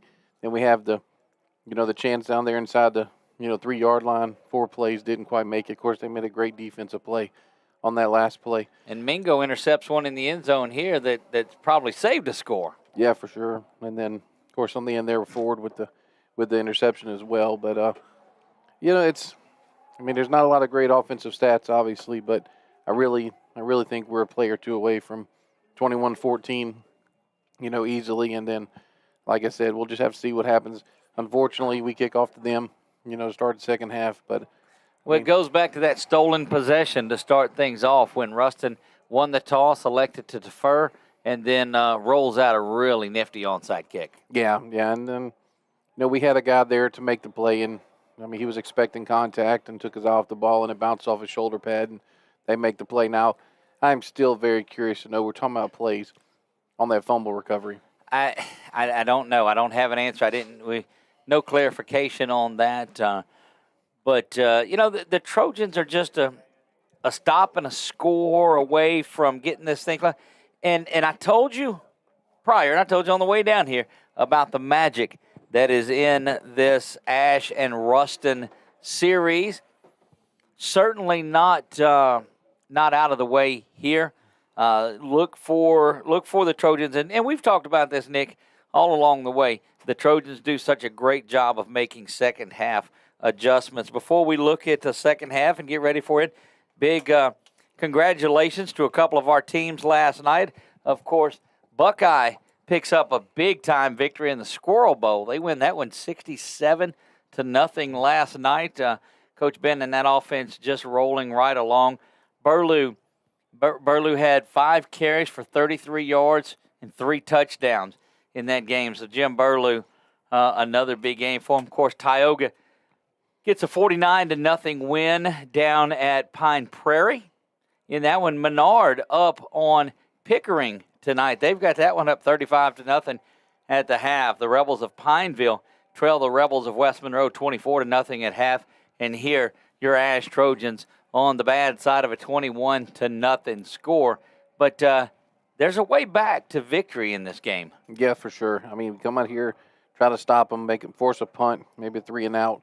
Because the thing about it is, Ruston can shorten a ball game. They can really shorten a ball game with the way they run the ball. That's very characteristic of teams out of this northeast Louisiana area. Been taking a look at Coach Bachman as he is out there, and he's having a couple of good conversations with JT, saying, "Look, I know you're a play or two away from really breaking something here. So keep working hard, keep grinding, and go out there and get something going here to start this third quarter of play that's just about 30 seconds away." Rustin, of course, will get the ball to start things off. Yeah, we see if we can come out here, force a 3 and out, get the ball back quickly if possible, and I'm sure there's something that Coach Bachman has up his sleeve coming out of the half whenever we get that ball back to try to get a quick touchdown. The defense played really well. They got tired, but they made some good stops. Weren't able to get off the field. Of course, the legs of Josh Brantley, he's been out there running, had that big couple of fourth down conversions on their very first drive following the onside kick recovery that ended up capping that off. Yeah, that was big time. And then, we talked about his size, and if you don't get him low, if you don't get leverage, I mean, he will carry you just like he did on that one. He'll carry you 5-6 yards into the your own defensive line of scrimmage on the other side of the line of scrimmage, and then on that touchdown there, he just carried 5 or 6 of us into the end zone without his helmet. Bodie Van Dyke set to kick things off for the Trojans, awaiting the rest of his kicking unit. Back deep to receive Logan Malone and Jordan Hayes. We've seen Jordan take a few snaps at tailback. He's nearest to where we are. Logan Malone to the far side. And we'll see what happens with Bodie out there. You've got some hands guys up for this Ruston Bearcat team. Could the Trojans return the favor? Quite possibly with Bodie out there. Quite possibly. 6 men within 5 yards of the 50. Expecting something. Had Bodie on the show last night. This time does a little pooch kick, and it's fair caught out at the 32-yard line. Number 58. How about that getting in the stat book there for the kickoff return?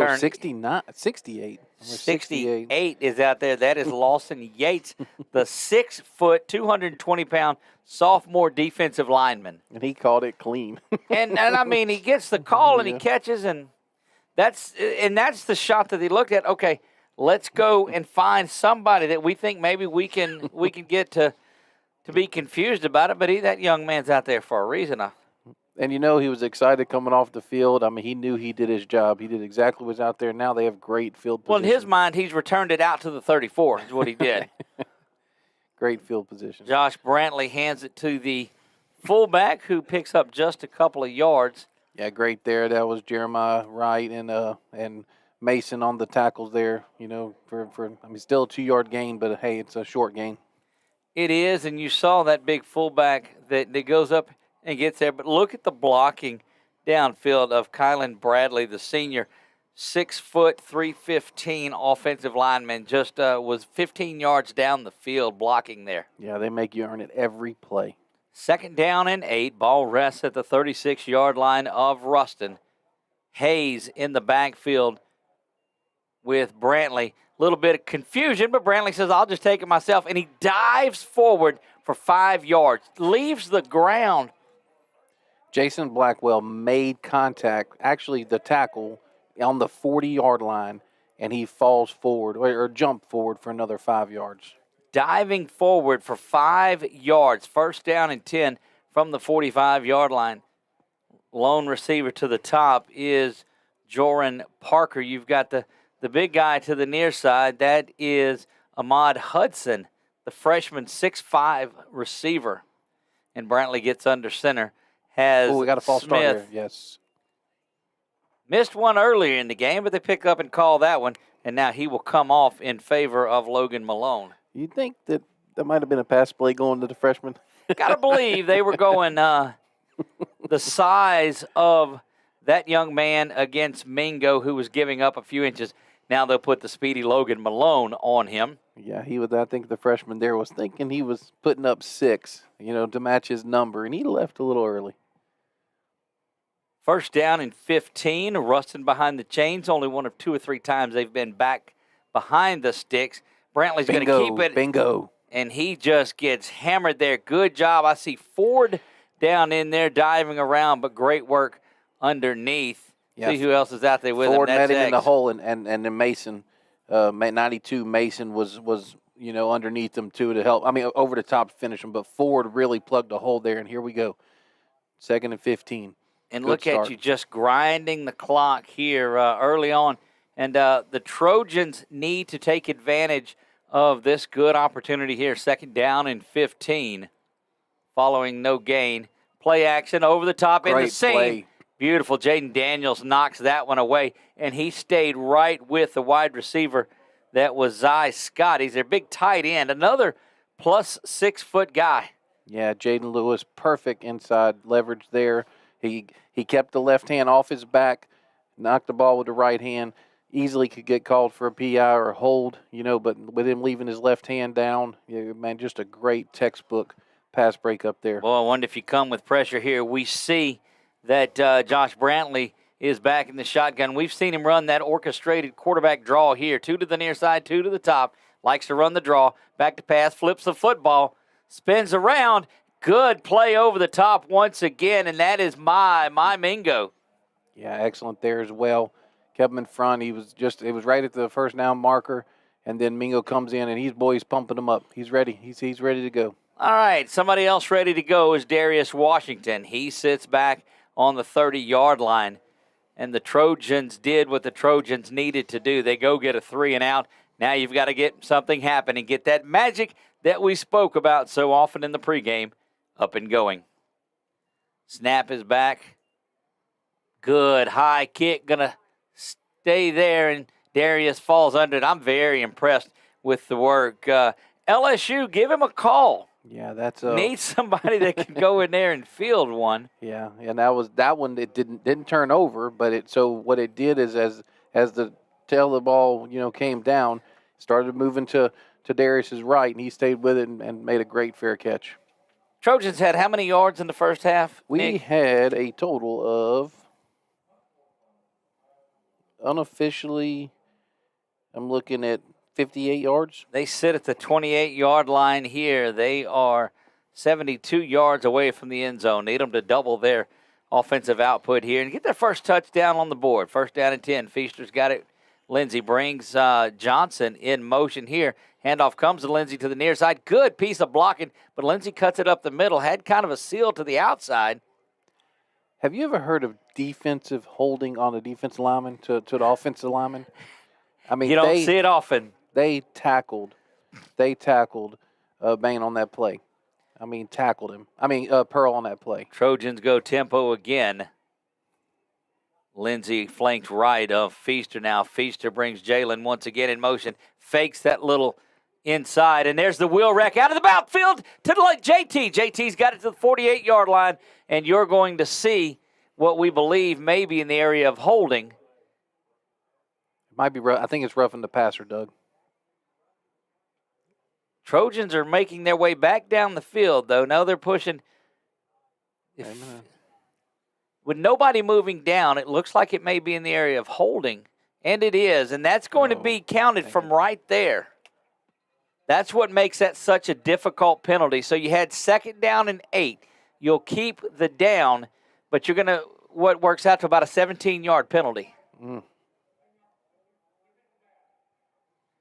They will repeat the down, but they'll mark it off from the spot of the foul back there, and that's what makes holding in the offensive backfield just so difficult. Yeah, and I got caught ball watching because JT was wide open. It was a great pass, so I didn't see who the hold was on, but all the way back to the 20-yard line, and that was just a pretty wheel route out of the backfield by Lindsey. Got to get to the 38-yard line, do the Trojans. Second down and a long way to go. Play action now, Feaster rolling. He gets Townsend out of the backfield. Townsend gets the penalty yardage back. It's going to be third down, and that's making big use of your H-back. Trojans will hurry to the line of scrimmage. Got to convert this third down. Yeah, 12-yard gain there. That was a perfect little fake to Lindsey and a little bootleg to Townsend. That was a great play. Trojans get anywhere close. You know they're not playing to keep this one close. They will go for it down here. Lindsey there in the backfield. Townsend is the H-back. You got Bates and Jalen Johnson to this side. Press coverage on Johnson. We'll see if he's able to get by his man. Snap is back to Feaster. He's got to scramble to this side. Long way to go. He just throws that one off his back foot. Jalen's got to come up and get it. Jalen's got it. 30 now, 20 goes Jalen. Showtime. Touchdown, Trojans. Touchdown, Jalen Johnson.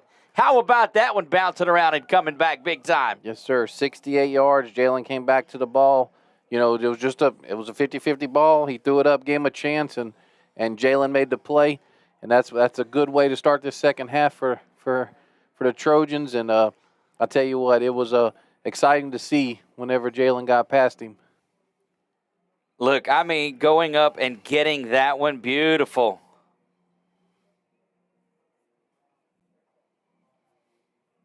That's exactly what you want to have. So you stole that possession back by orchestrating the 3 and out to start things out of the punt. That kick is up, and it is good. 21-7, Trojans crawling back into this one. Can their defense rise up once again? We'll see after this from BK Distributors. BK Distributors is proud to support high school athletics on 446 Sports. BK is the one-stop shop for trophies, banners, awards, letter jackets, and just about anything award-related. And now, welcome BK Apparel and BK Promotions to the family. For all your spirit apparel needs and anything you need to brand your business. When you think of anything you need with your name on it, think BK. Check them out on Facebook or at bkdistrib.com. BK Distributors, apparel and promotions in Pineville.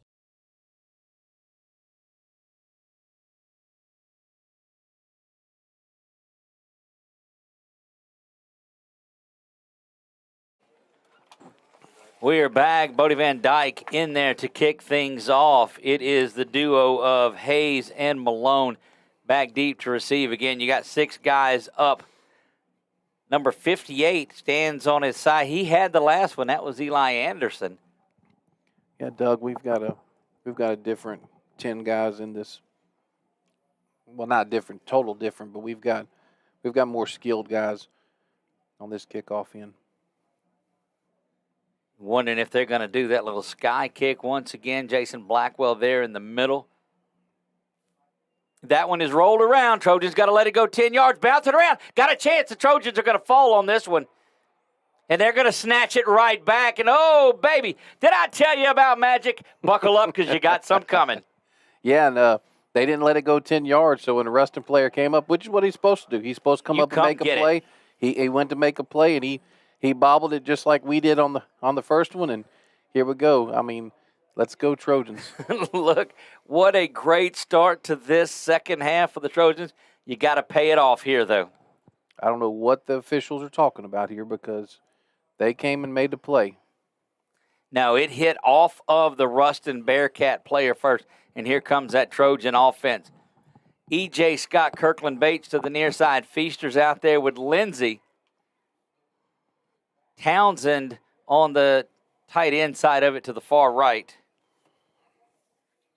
I like it when I don't have to switch my play sheet to the defense.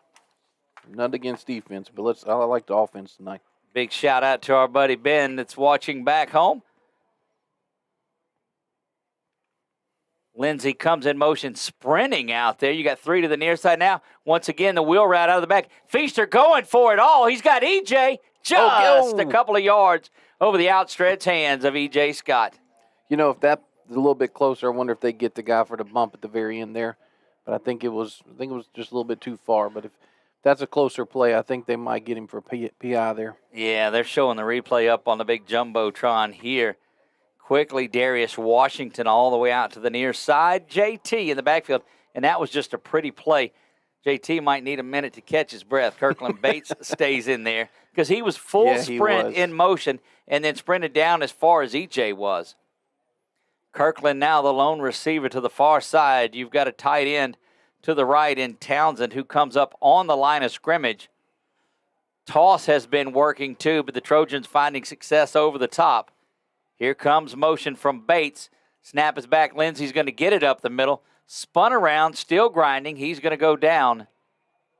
They'll give him a yard maybe on the carry. Yeah, 94. Peyton Bell actually came from the other side, it looked like, and just ran down the line. And or it actually was a little stunt there, and he went inside and then ended up meeting JT for just a 2-yard gain there. Well, you really have to take care of this success you got on the onside kick recovery. Feaster in that offense looks now. Townsend to the near side as the H-back. Bates and Darius Washington to the near side. EJ finds himself up at the top. They check it out and look over there once again. They're going to call a timeout, do the Trojans. Going to keep it right here. And, Coach, let's just go through it. The Trojans came out, made a stop, went down and scored, got the onside kick. But you can ill afford to not get something going here. 7.5 remaining in the third quarter of play. Yeah, for sure. Of course, once you get the onside kick, first play, try to go over the top, and you know what, he was there. I mean, was there. You know, a little, like I said, the ball's more on target than, you know, maybe we get a PI there, but like I said, it was there. Then you try to come back with a run, you get a 2-yard gain, 2.5. So big 3rd and 7, 3rd and 7.5 right here. Indeed it is. And, you know, we've told you and we've talked to Bachman over and over and over. They're not playing to keep this thing close. That's right. He's in 4-down territory from here because you know that if Rustin gets it, they're going to grind on you. So whether they grind on you from the 30 or from the 45, your defense has still got to get that stop. That's but right. Here we go. Trojans 2 to the near side, 1 receiver to the top. H-back flanked to the right. Look for a little misdirection out of this. 17 on the play clock, 7:34 to go here in the third quarter of play. Feaster in that offense nestled at the 45-yard line, 3rd and 8.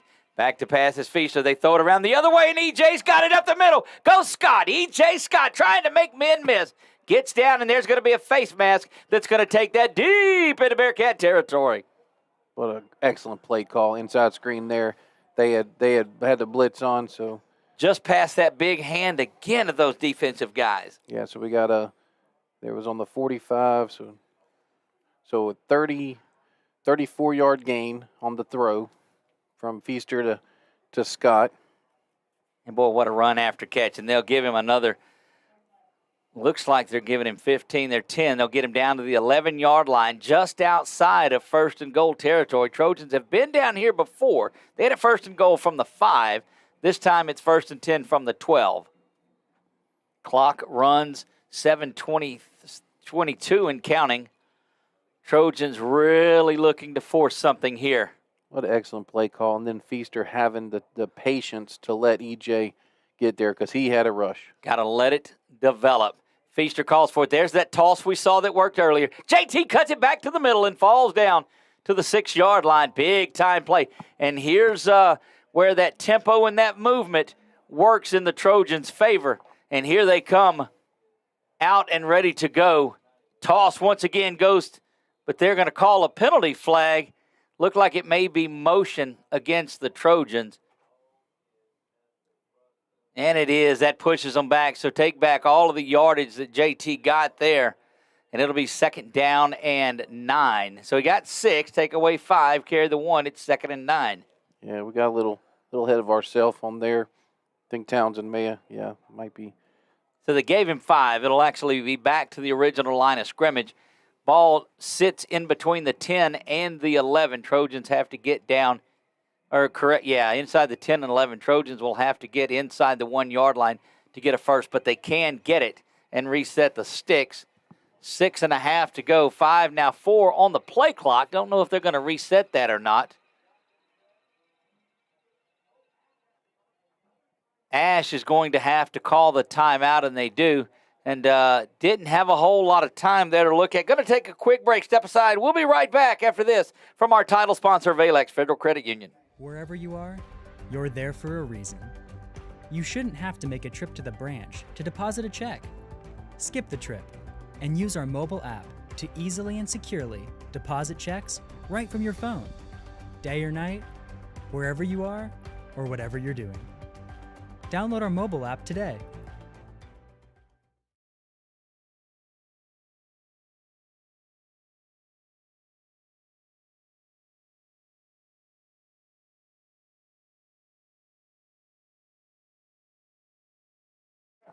Back to Bearcat Stadium here. It is Alexandria.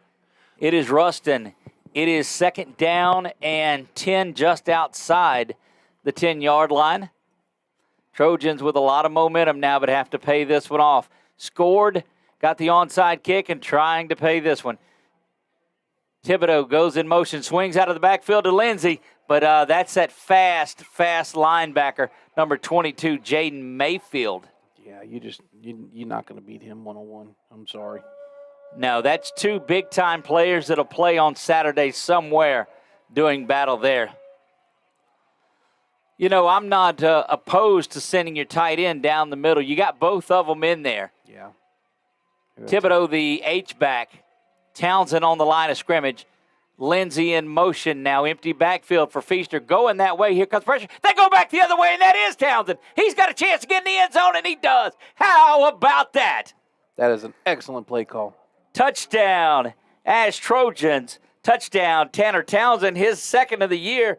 And folks, don't go anywhere. Beautiful little throwback in this one that, goodness gracious. Good chocolate chip cookies, good pizza, and good football. That's what you get when you come to Ruston and see an Ash Ruston Bearcat game. Kick is up, and it is good. 21-14. We'll be back right after this from Quibido's.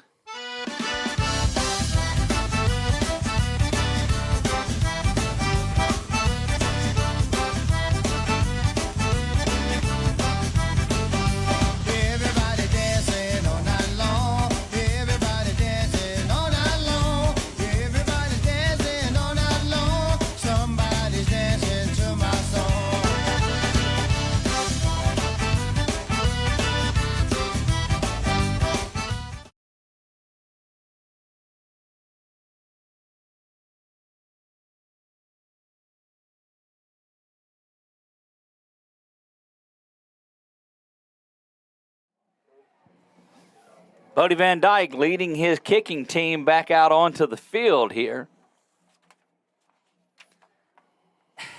What a first 6.5 minutes of this third. The Trojans have made all the right moves. Not to steal an old 80s classic title from you, but in fact they have. Doug, you talking about this chocolate chip cookie. I took 2 bites of mine and put it down and haven't had a chance to finish it. Van Dyke had a sky kick. He recovered an onside kick. We'll see what he's got right here. They onside kick it once again, bouncing around. Trojans are going to have a shot at it. And the Trojans, oh, baby, they've got it again.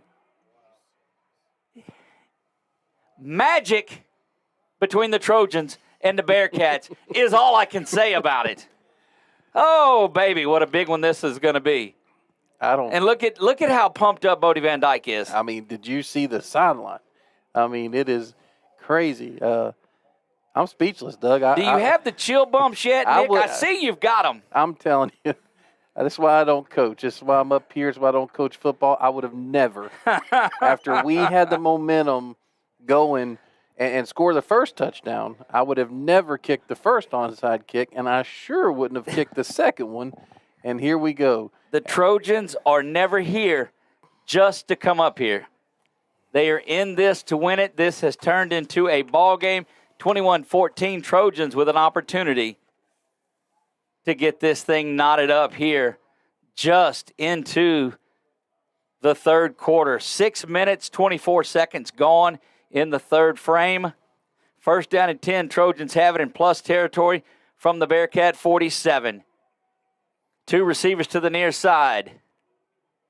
Feaster, play action. Got to step up in the pocket and does. Scrambling around, protect the football. Hold on that ball, yes. Oh, there's. Oh, my gosh. Twisted around there, and goodness.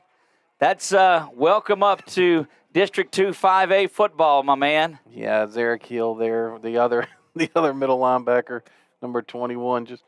Give him a half-a-yard gain on that, he did. too. He got a half-yard gain, but he's going to feel it in the morning for sure. But I tell you, he's strong. He's back up. Let's make this happen. Jalen Johnson coming out now. Kirkland Bates stands in there. He swaps places with EJ. Feaster says, I'm just going to hand this one off this time. JT off the right side of that big offensive line, and just doing what JT does. That offensive line has really picked some things up. Another big third down play. Yeah, that right side for 6 yards there. Feaster on 3rd and 2, calls for the ball. JT's got it again. Going off the right side, ducks inside for another Trojan first down out to the 31-yard line. Yeah, Doug, they found some on that right side with Thibodeau over there helping as the H-back, and that's a 4-yard gain for the first down. And more importantly, it keeps Brantley on the bench. Indeed, it does. Feaster calls for it 1st and 10. Lindsey's got it again. Now he tries the left side back to the middle, but you're chewing up 4 or 5 yards a carry here. Keep on grinding. That's 6 yards there. I mean, that's a 6-yard first down run. Actually went over the left side. The patience we talked about. Hurriedly back to the line of scrimmage. You got EJ and Bates to the near side. Nobody on the far side except the H-back. Snap throw over. Kirkland's got it. Got to make a man miss. Not going to do it. Gets hammered out of bounds in the red a little bit, but that's going to be near a Trojan first down. They'll mark him just a half a yard shy. It's going to be 3rd down and 1 officially they give him. But is there anything other than these Trojans are going for it? Well, the Riverboat Gambler, they use that for less miles. They'll hang that moniker on Coach Thomas Bachman here in this game. And it all started with the defensive stop on the first drive of the third quarter. That's correct. Feaster's got it. That toss goes back to JT. Cuts back inside, does Lindsey. And he gets enough for another Trojan first down before he's drawn down, but give him 4 yards on the carry to the 23. All of those of you that have found this game, we invite you to follow us. Give us a subscribe on YouTube. Hit the notification bell for every time that we go live with Ash Trojan football and all of the above. 1st and 10 for the Trojans. Back to pass. Now going over the top. He got held on the line of scrimmage. Come on. Lot of grabbing there. Jalen now coming back into the game. We'll see if he does. Look like he came onto the field. He stays there just outside the numbers. Darius was in a bit of hand tag with his defender. Townsend goes, Grayson Thibodeau goes off. That brings Bates back in. So you've got 2 receivers to the top, 1 to the near side. Townsend, the H-back to the left side. Feaster and Lindsey finish off your offensive set. 2nd down and 10 following that incompletion. Play action. Feaster pulls it right out, and he got a wide open JT Lindsey. Oh, my gosh. He does not see it, and oh, my goodness. That was a close one. It had to be the center light pole right there. I mean, it had to be. That's what he's looking in. He never saw it. It wasn't over either shoulder, though. It was right over the top. He never saw it. Wide open, never saw it. That throwback has been there for the Trojans in this possession. I tell you what, they have had 3 game-scoring plays, and 2 of the 3, worked, and that one, we just didn't see the ball. This Ruston crowd doing their best to get their defense up. Defense that has been out there, and that Bearcat defense is going to have to take a timeout. We're going to do it with them. We'll be right back after this break from Wallace Eye Associates. You're watching Ash Trojan football on 446 Sports. For a lifetime of the best possible vision, look to Wallace Eye Associates, where our tradition of eye care excellence in Cenla spans nearly 40 years. From your next family eye exam to cataract and glaucoma evaluations, trust your vision to the experienced eye professionals at Wallace Eye Associates. Call Wallace Eye Associates today at 318-448-4488 to schedule your next eye evaluation.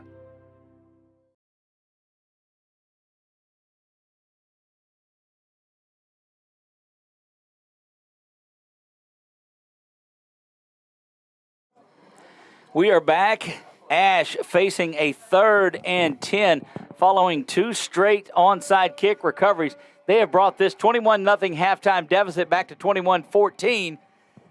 Ruston fans back on their feet. Trojan fans making noise on the far side as well. They brought a good crowd with them. Play action. Feaster, nobody to throw it to. He's got to get rid of it. He cuts through this side. Good piece of running. What a great block on the side. First and down. They knock Feaster forward for a first down. This time, it's Feaster diving forward for the first down. And a little penalty flag there. Gosh. Look like it's, but that's going to be the first down. They're calling it looks like, against, maybe it'll be one of those. Now they're calling it against Rustin. I see the official to the near side, maybe offsetting on it, but it's post first down. I think it's EJ and number 7, Samai Jones. Been going at it the whole time. They have. I mean, he's been holding EJ, and of course, I think they finally got him. Now on those EJ will come off the field. They're giving him the first down. Dead ball, personal foul, unsportsmanlike conduct defense. They offset, and that is a first down for the Trojans, and they keep that drive alive here, looking to tie things up. That's an 11-yard carry for Feaster, and there was a great block, and I wish I would have seen who it was. 54 to the near side is who had that block, and that is Caleb Pearl. What a block on that linebacker. Sealed it off, absolutely. What he a did. block down the field. Just kept playing, what a block. 3:19 to go, third quarter of play. Clock runs. Townsend, the H-back to the left side. Feaster's got one receiver to the top. Now Kirkland goes that way as well. Back to pass. Play. Oh, that little shoulder play action doesn't do it now. Trying to throw this one away. Good piece of quarterbacking by the senior quarterback, Ty Feaster. Boy, you've seen that in that St. Thomas More game, and you saw it in one of the where they do the little shoulder pump fake. Yeah, and great defensive play by Rustin as well. I mean, it was a great play design, but Rustin was there, made the play on it, and, Ty was smart there, throwing it, got outside the tackle box, threw it past the line of scrimmage, so lived for another down here, 2nd and 10. That's something that he didn't do early on in the season, was just get up and chunk that ball as far away as he could down the line. Yeah. Lindsey to the right. Kirkland comes in, says something to Townsend as he passes and settles into the slot. Man coverage with Washington at the top. They go the other way with it. Got to throw it away again. And that time, he just throws it out of the way where Townsend couldn't get it. Nobody could get it.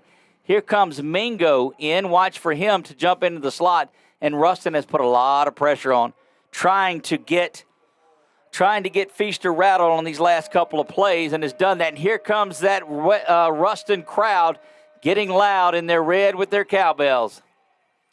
3rd down and 10. Feaster calls and looks over.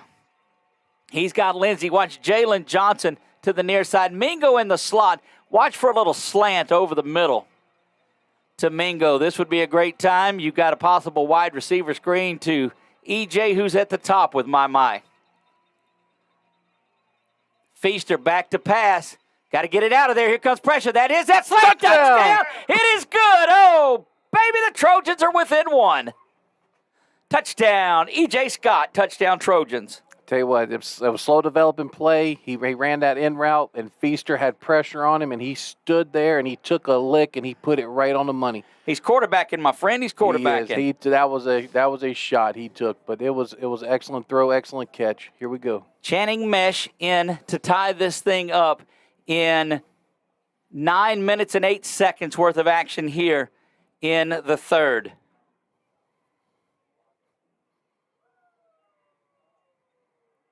Kick is up, and it is good. Trojans all the way back in this one. We are knotted at 20, and my goodness, we're going to all take a break here. This one from our friends at BU Designs.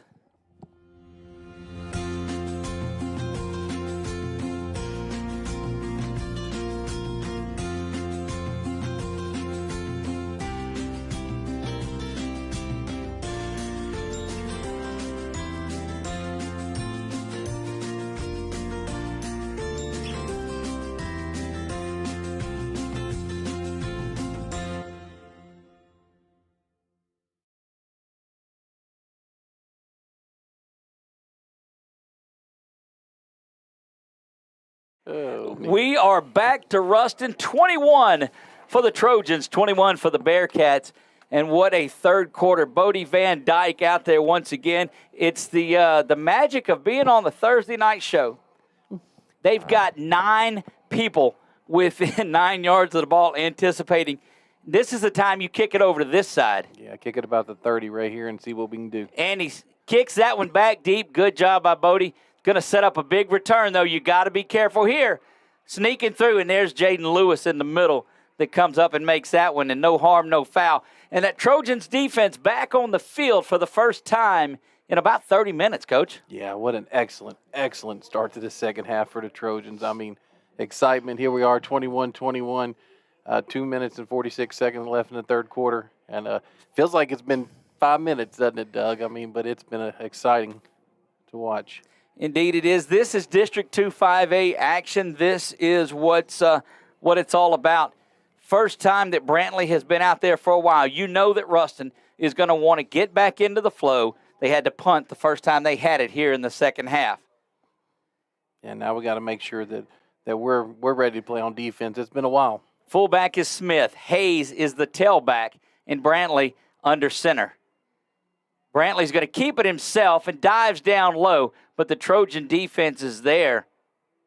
See who's diving around for that one. Looked like 95, Elijah Nelson. Yeah, Nelson was on the bottom and Ford on the top. Give him 3 on there. 2nd down and 7. How about a little stop here, and Trojans get the ball back to try to take the lead in this one. Yeah, we get a stop here, make it 3rd and long. And defense on the heels there. They're on their toes. They are fired up in this one to make something else happen. You got Kirk that's back out there. X is there. Omarion is there. 4-man defensive line, and Jaden coming up. Looks like he wants to blitz. Right up the middle goes Hayes, and right down goes Hayes. I see Blackwell in there. Yeah. Elijah Nelson on the tackle. Yeah, Xavier White as well. Xavier White was low on there as well, so he stood him up, and Nelson and Blackwell came and finished him off. 3rd down and 5. Trojans with an opportunity to get Rustin off the field once again. 1.5 minutes to go, and I got to tell you, the time of possession has flipped based on this third quarter. What do they do here, Doug? They try to run the quarterback just to see? Well, they've got the quarterback draw set up because they put Brantley back in the shotgun like that, spread them out, and run the draw. Brantley calls for it, but a timeout on the field. Rustin, and look, if you don't think this is a game of chess, this is a big play. Both of these coaches are coaching every snap, every second, every down of this one. And one of the adjustments it looks like we've made, Doug, is they were taking White out whenever it was third and long. They were taking White out, and they were putting Tristan Layfield in. Now they're keeping White and Ford in the center. Got Jalen Johnson out on the field, trying to pump his guys up. Of course, we've seen Mingo the whole second half, trying to pump the guys up. Got some reserve defensive players. You got Kirtland Bates out there. Boy, they're all ready. Big play here. All I can say is, oh, my goodness, what a battle this has been. And look, when we come hang out with our friends from Ruston, I think it's always that way. These two teams just grind on each other the entire time. You go back the entire time that Bachman's been here, since 15, I guess, and every game, short of that game in 15, has been one of these type of ball games. 3rd down and 4, they'll officially call it. 3rd and 4 from the Ruston 43-yard line. Snap is back, coming to the near side, now going to throw back. There's that wide receiver screen that comes back this way, and he's got a whole line of blocking and going down the far side. Somebody's got to come up and make a tackle. Mingo does it. No flags. That will be deep into the red zone for the Bearcats of Ruston. Perfect play call coming out of that timeout. Yeah, and it was there earlier in the first half, and Brantley just didn't make it, and that time he actually made it. Had all the flow running this way. Dylan Brooks comes back in as the tailback, and he has been solid. He's joined by Lander Smith at the fullback. And their big receiver, Logan Malone, comes out. Looked like he was favoring that ankle just a little bit when he came out. So you've got a couple of new receivers to the near side. It's Jamar Woods. And see who's out there with him. Looks like, can't see the number to the near side. But you got Jordan Parker. You got Jordan big Parker. 87 going to the far side is Zy Scott. That's their big tight end / wide receiver. Handoff goes up the middle. Trojans' interior defense stops, but continuing to push, and that's going to be a 7-yard pickup. Yeah, Jordan Mason on that one, but the problem was he was holding him. He held him after he got 4 yards down. He was just keeping him from going any farther. So we'll see if Rustin wants to just go and get this thing to the fourth quarter. There's 13 seconds, and they do. They're going to walk off. What a third quarter it has been for the Trojans. They get back all the points that they spotted Rustin in the first half. This one is tied 21-21. Fourth quarter magic? Oh, yeah. We'll see when we come back. It all started with a sketch on a napkin. An idea created by 2 walk-on bench warmers.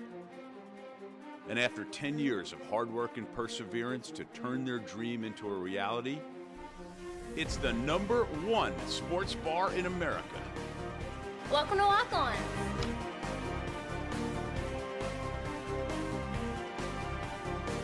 Walk-ons, because everyone needs a little playing time. Time for our red, white, and cool summer event at Southern Air Heating, Cooling, and Plumbing. It's hot out there, and we want to cool you down with some great savings on your new AC unit. Right now, you could save on a new energy-saving system. No money down, 0% interest, and no payments till June 2024. Plus a 10-year parts and labor warranty. Just need a repair? We got you covered too, with $50 off any repair backed by a 2-year parts and labor warranty. Call Southern Air Heating, Cooling, and Plumbing or visit us online.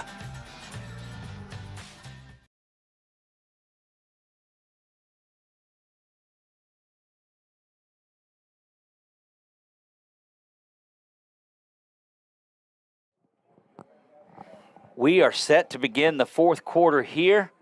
Alexandria 21, Ruston 21. But the Bearcats are marching. They've got a 2nd down and 5 from the Trojan 13-yard line.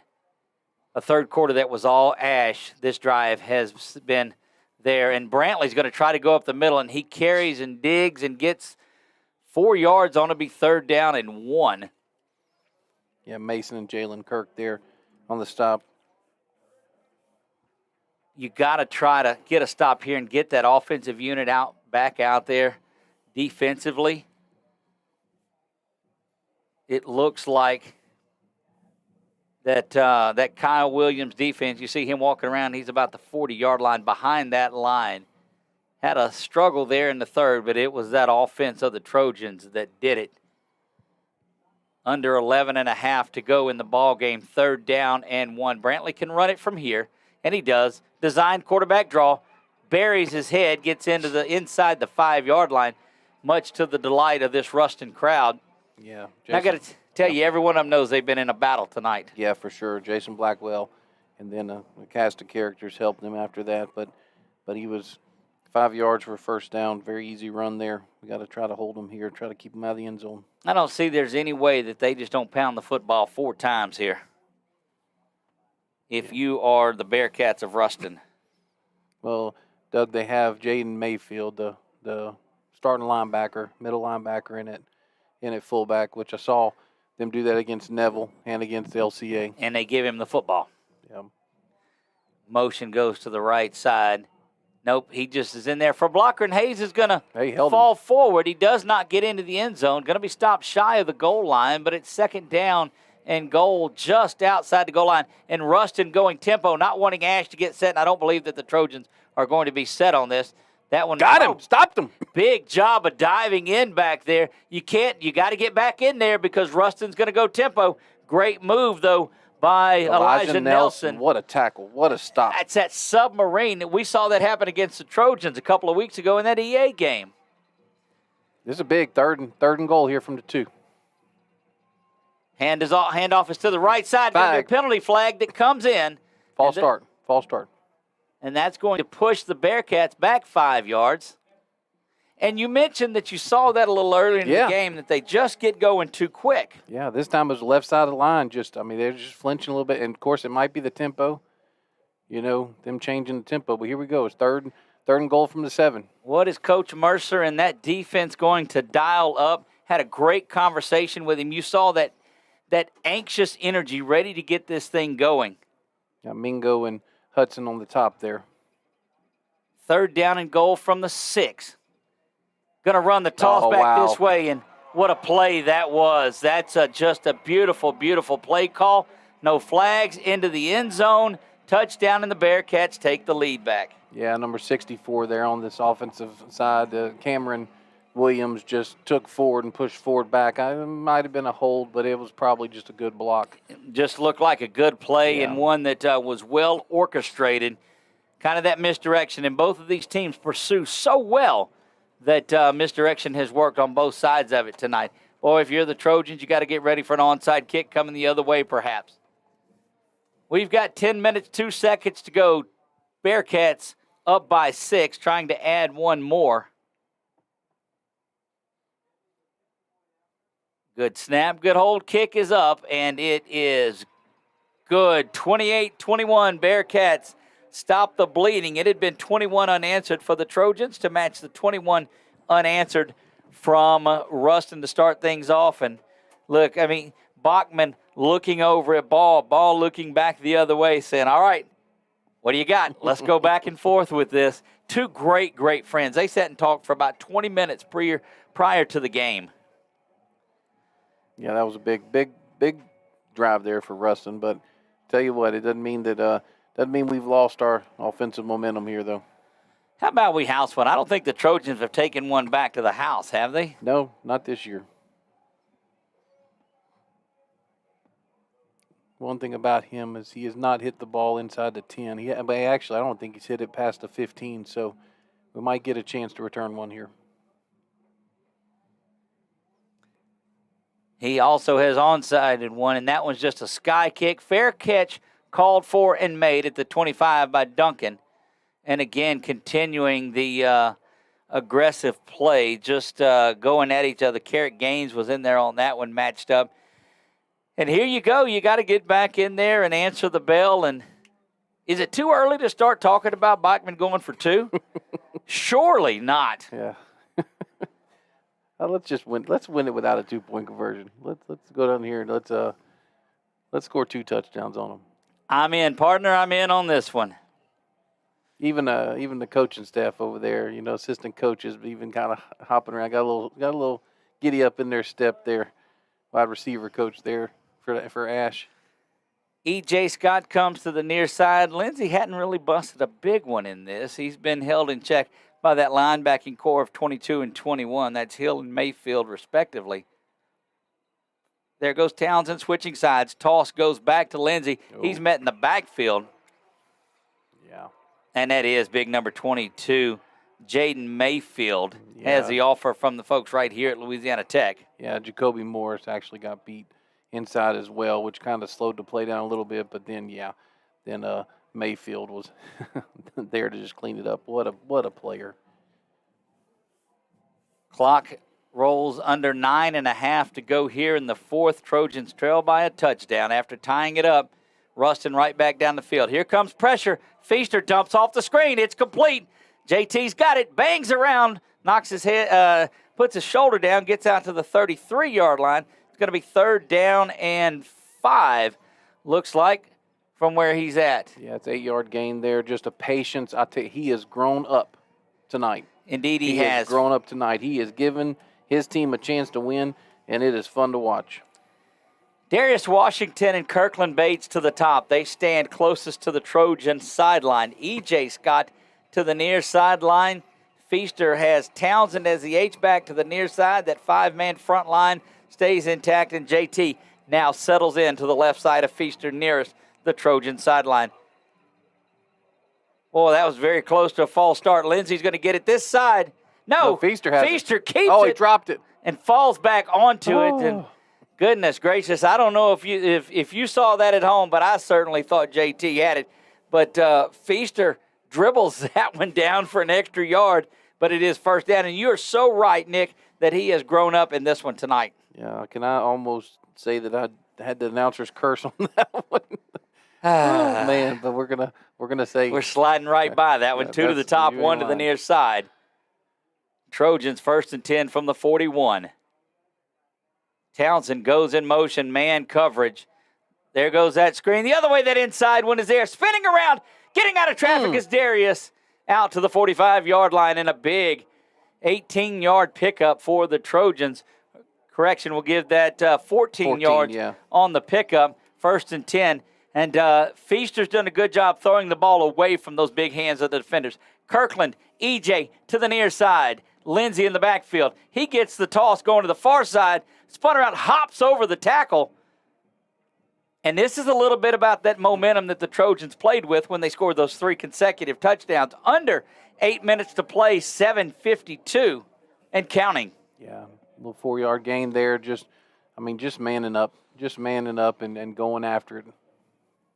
2nd down and 6 following the 4-yard pickup from the 46-yard line. Feaster's going to keep it again and go up the middle. Got to hang on to that football, young man. First down. Spins around, and Ty Feaster says, you know what? Y'all hadn't decided on that Southern Air Cool play or the Quibitos player of the week. Hold my helmet and watch this, he says. Yeah, that was just one of those read options, and he kept it for 8 yards and 1st down. Tight man coverage. Lindsey gets that one to the far side. Continues to rumble forward. They'll give him just maybe 3. He'll get down near the 30-yard line, give him the 31, and officially 2 on it. 2nd down and 8. Yeah, run off the edge there, and he met Jaden Mayfield, and good solo tackle there, but we'll take that gain of 2. Feaster looks over the side, and Nick, I told you about the possible tie and a 2-point conversion. Yeah. You said it might be too early for that kind of talk. No, sir. No, you're right. We might have an 8-minute drive here. Feaster back to pass now. Good work by the offensive line, and that's Jalen. I believe that, that's Jalen Johnson coming back and getting that one, slamming the feet down inbounds, and here go the Trojans with another 1st down. Yeah, 14-yard gain there on that stop route, and Jalen has really had a good night. He's coming back, and I'm glad to see that for the young man. Big welcome to all of those of you watching us. JT almost has it. Feaster pulls it, and he's going to be slung down. And that young man is going to have a very sore ride, but you get this thing into the end zone here and get the lead late, and your Trojans, you'll forget about a lot of pain on the way home. Yeah, it always feels better after a win for sure. 40 coming off the field. That's Cam Dean. Helmet came off, so he had to come out. You got Mingo back in this one. He is to the near side with E.J. Scott. In the slot is My. Play action. Down the middle. Touchdown, Trojans. And that, baby, is Tanner Townsend. He's got his 2nd touchdown of the game, does the junior tight end. And the Trojans never throw to the tight end. I like it. What a play. I mean, I tell you what, this is a fun high school football game to watch. Both teams, of course, Rustin starting out, taking it to us. Channing Mesh out there. Don't forget Mingo's the holder. Don't put it past the old Riverboat Gambler to do one here. Trojans so solid in the kicking game. This is important. Snap is back, kick is up, and it's going to bang off of the Jumbotron and good. And once again, we're knotted in this one. 6:04 to go. Don't go anywhere. We'll be right back after this from Southern Air. Time for our red, white, and cool summer event at Southern Air Heating, Cooling, and Plumbing. It's hot out there, and we want to cool you down with some great savings on your new AC unit. Right now, you could save on a new energy-saving system. No money down, 0% interest, and no payments till June 2024. Plus a 10-year parts and labor warranty. Just need a repair? We got you covered too, with $50 off any repair backed by a 2-year parts and labor warranty. Call Southern Air Heating, Cooling, and Plumbing or visit us online.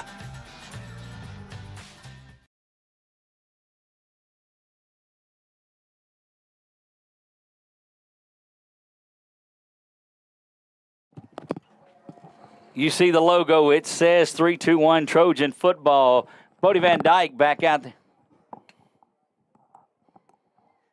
Had one man trying to run onto the field, but there's already 11 out there. Bodie has kept them off balance with this. Puts this one, it puts a great leg into that one. Chases Hayes all the way back.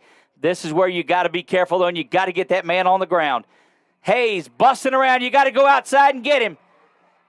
And they do, but not before a big run back. And gracious, why would it be anything other than a ball game like this? And who else would make the tackle other than Jason Blackwell? Of course. He's everywhere. The missile's everywhere tonight, even after going out for actually a whole quarter. But glad to see he's back in.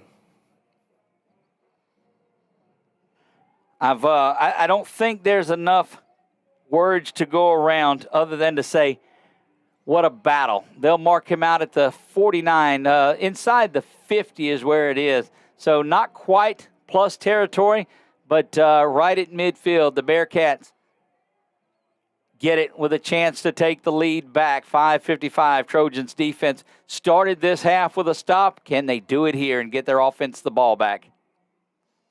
Snap is back. Handoff's coming to the near side. Kirk's being held. But here comes, and there's the flag that's going to come in. And when you see your man turned around like that, that's going to be the flag, and it'll be marked back from where he was holding. And look, Jalen is excited about it, too. He knew he was getting held on that one. They'll mark that from the spot of the foul, or from the line of scrimmage, since he was near it. Yep, 1st and 20 here. He was there. He was there to make the play, and the offensive lineman just had to hold him. We've not really seen that young man, Josh Brantley, run that quarterback draw like he did on the first drive. Nick tells us that we're getting a little attention from the rest of the press box in here tonight as the excitement is boiled over in this one. 1st down and 20, all the way back to the 40-yard line. That deep I formation handoff goes to the first man through. That's the tailback, but he's met by a very spirited interior line after a pickup of 3. Yeah, Jeremiah, Xavier, Nelson, just everybody. And I think the difference, Doug, is they have kept Xavier in the game, for all 4 or 3 downs, 4 downs. I think that's really made a difference in the second half. Can Rustin bounce one off the turf here and the Trojans pick it up and house one? I'd go for a scoop and score here. Sure, for sure. 2nd down and 17. Now clock rolls at the 5-minute mark. Let's have that eye discipline on the backside. Just make sure. Play action. Here we go. Here comes pressure. That one's thrown. That's backwards. Oh, he's calling it incomplete, but it was backwards. Ooh, it was close. Clock stops, though, and it'll be 3rd down and 17, and I got to get some water. I don't know what the squeaky voice is. Sound like alfalfa. Haven't heard that one in a while. Got Aiden coming off. I guess Tristan's going to come Who in. did alfalfa sing to, old Darlene? Yeah. Darlene, that's what I sounded like on that one. 3rd down. 17, 4:54 to go in this one. We are knotted at 28, and be still the old heart. Yeah. All of those of you joining us, make sure you subscribe. There's a play action. Here comes pressure, and that one is knocked away, and Ford looks up to see if there's a penalty. But when they started bringing pressure from different men in different places, and now the Trojans have an opportunity to get this one back, watch the fake, watch all of that, stay disciplined, fair catch the ball, just get your offense back out on the field. Yes.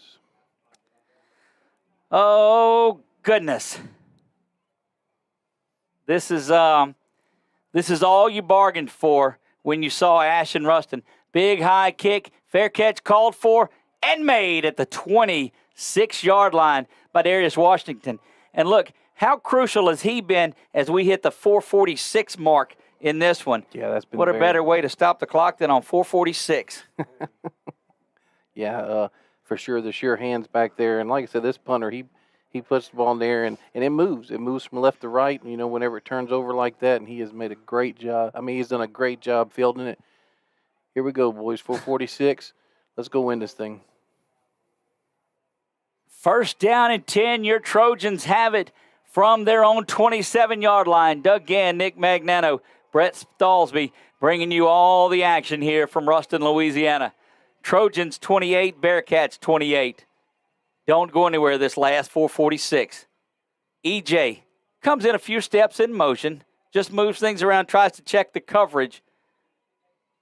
JT's got it, no play action. Feaster going over the top's got good pressure, but he throws it into double coverage, and that one is picked off. He got hit. His arm got hit, Doug. His arm got hit on the play. I just don't like throwing it into double coverage there, though, when you don't have to. Yeah, he should have probably taken that one. He should have probably just threw it to the sideline, but he did get hit on the play. Bearcats have it at their 41-yard line, just a few ticks off of the clock, and that Rustin crowd here paid that defense off with a great ovation. Another one of those instant classics right here on 446 Sports. Josh Brantley and that offensive unit comes out here. He's got number 26, Dylan Brooks. Dylan Brooks has been their most effective runner back there besides Brantley himself. Logan Malone, the speedy receiver, is to the near side. He's locked up with Jay Frazier, who was a hero last week with a pick six. Brantley runs that quarterback draw. Just banging around and running and banging around. And Brantley all the way to the 35-yard line. And we told you last drive we hadn't seen him run that draw a lot, and he's trying to take it into his own hands. Yeah, he carried Walker. He carried Walker 5 yards on that play, but Walker and Jaden finally were able to get him on the ground. But I mean, sorry, not Walker. Ford. I'm sorry. And then him and Jaden finally got him on the ground. But yeah, that was a big play. Rustin trying to put the sleeper hold on that clock and wind it out.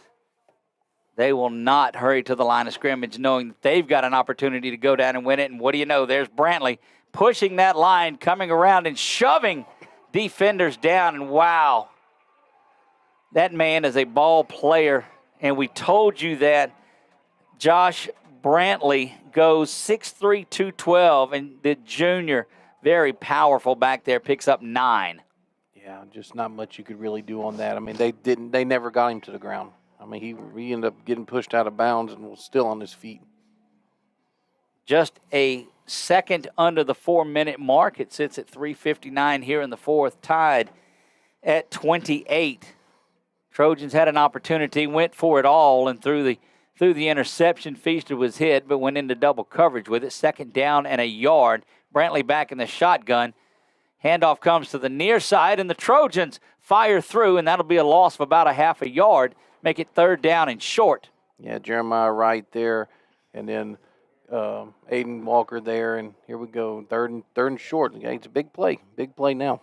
Keep an eye out on Lander Smith, who is the fullback. They like to get the ball to him here as well. Yeah. West Monroe knocks off Pineville 31-0 in that game. Spirited game for the Rebels up in Sandy Canyon there. Not supposed to make noise the home team's not supposed to make noise on offensive play like this. Brantley has it, keeps it, goes up the middle and firing into the backfield, but he's going to, oh, goodness gracious. Jason Blackwell had him behind the sticks, would have brought up fourth down, but it didn't. It is first down and 10 from the 24-yard line. And, goodness, you roll off a first down right there, and you can grind a lot of clock here if you're the Bearcats. Yeah, Doug, but it's great that he held on, because if not, that would have been 6, because there was nobody there until Jason held him up, and then we came and finished him off. 21 seconds, and I keep looking down the left side, and there's a play clock right in front of me. Brantley in that offense looks over there, not worried about running a play before that ball gets under 10 seconds on the play clock, and now 2 minutes, 45 seconds to go. Big, long handoff, and that goes up the middle, picks up 5 or 6, and the Ruston Bearcats are feeling it here. Yeah, Jason Blackwell again on the tackle. You know, the one thing we talked about, Doug, and the keys of the game is they take advantage of every mistake. And Indeed, that's how they've won. The last 3 games, Neville game, it was a punt. You know, LCA, it was an interception. You know, hope tonight we get a chance to make up for it. You've got to come out of here with this victory. There is no spot in the column for moral victories. Second down and 3. Trojans have fought toe-to-toe with the consensus number one team in the state. Brantley's got it. You know he's keeping it. He was leaning forward the whole time. And you know what they're doing. They're grinding down towards the middle of the field in order to set up a potential Ramos field goal.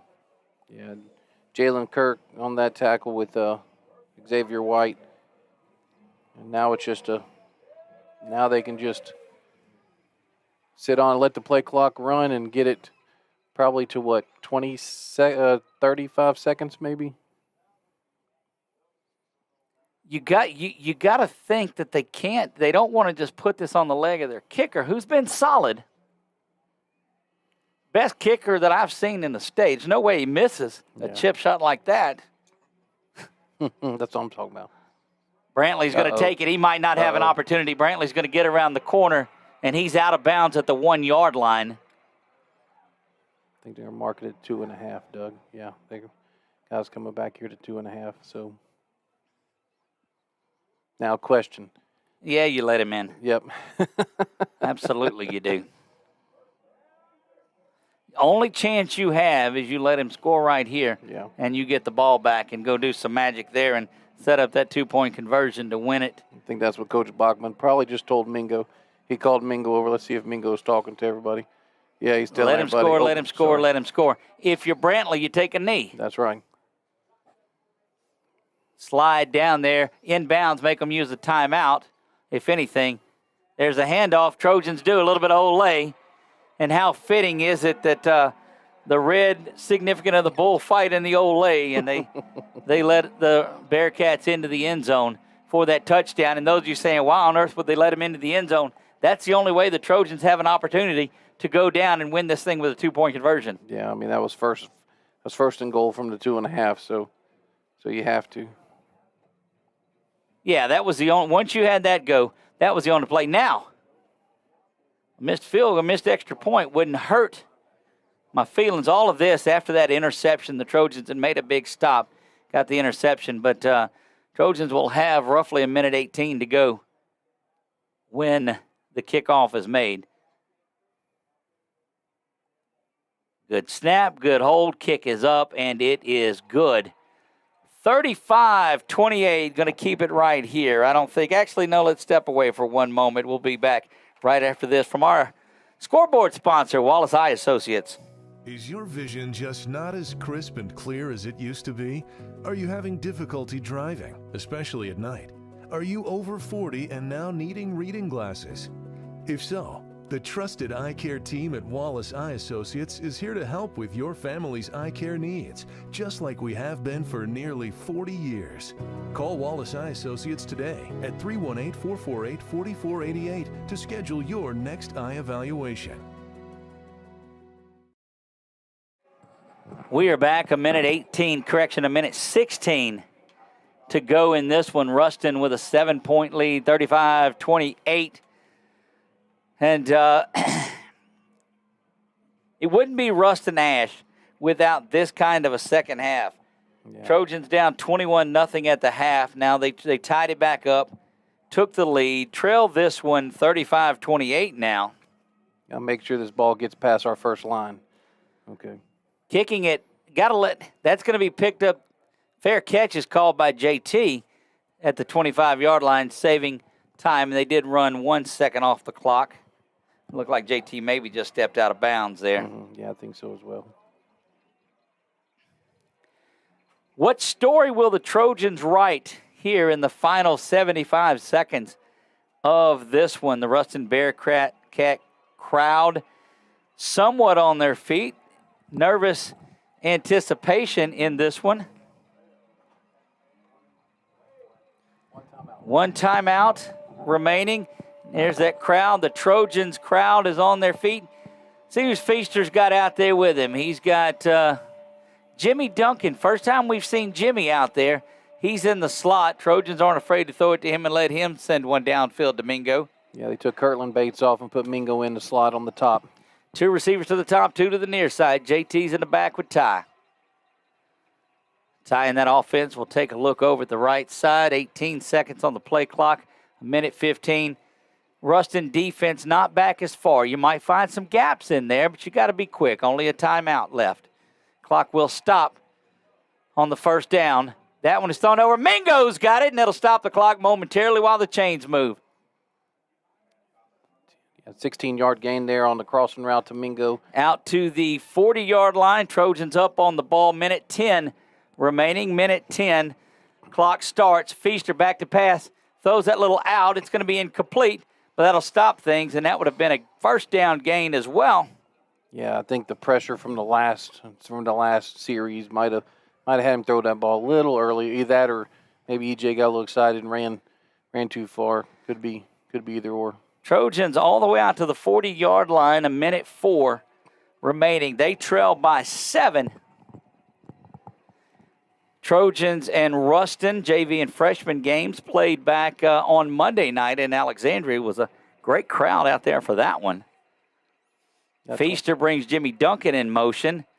Back to pass. Now they go to Duncan. Oh, they're looking for Mingo. No, and that ball got knocked away by big number 91, Jordan Guidry. Yeah, he just made a play on that one. He stopped, and whenever he stopped, he got the big paw up there, and now we got 3rd and 10 here. Of course, you know 4 down, you're going to maybe just get it to where it's possible. Try to get it manageable is what you want to do. Yep, that's the word I was looking for. Goodness gracious, 3rd down and 10 from the 40. Look like a little False motion. start, yeah. And they do. Just snap didn't get back there quick enough. It looked like the entire offensive line went moving, except the football. Yeah. Now we definitely got to get it to where it's manageable here. Well, you just give them a little bit more room, pad some stats, and make this a 65-yard touchdown pass. Sounds good to me. Instead of just the 60. Trojans back to work. 2 receivers to the near side, 2 spread out to the top. Feaster in that offense looks over to the sideline. You got Jimmy Duncan and E.J. Scott to this side. Darius and Mingo to the far side. Lindsey stands to the left of Feaster. Feaster calls for the ball. Back to pass. Little shoulder. He's got to get rid of it and does, but he's hit there. And that's going to bring up 4th down and 15.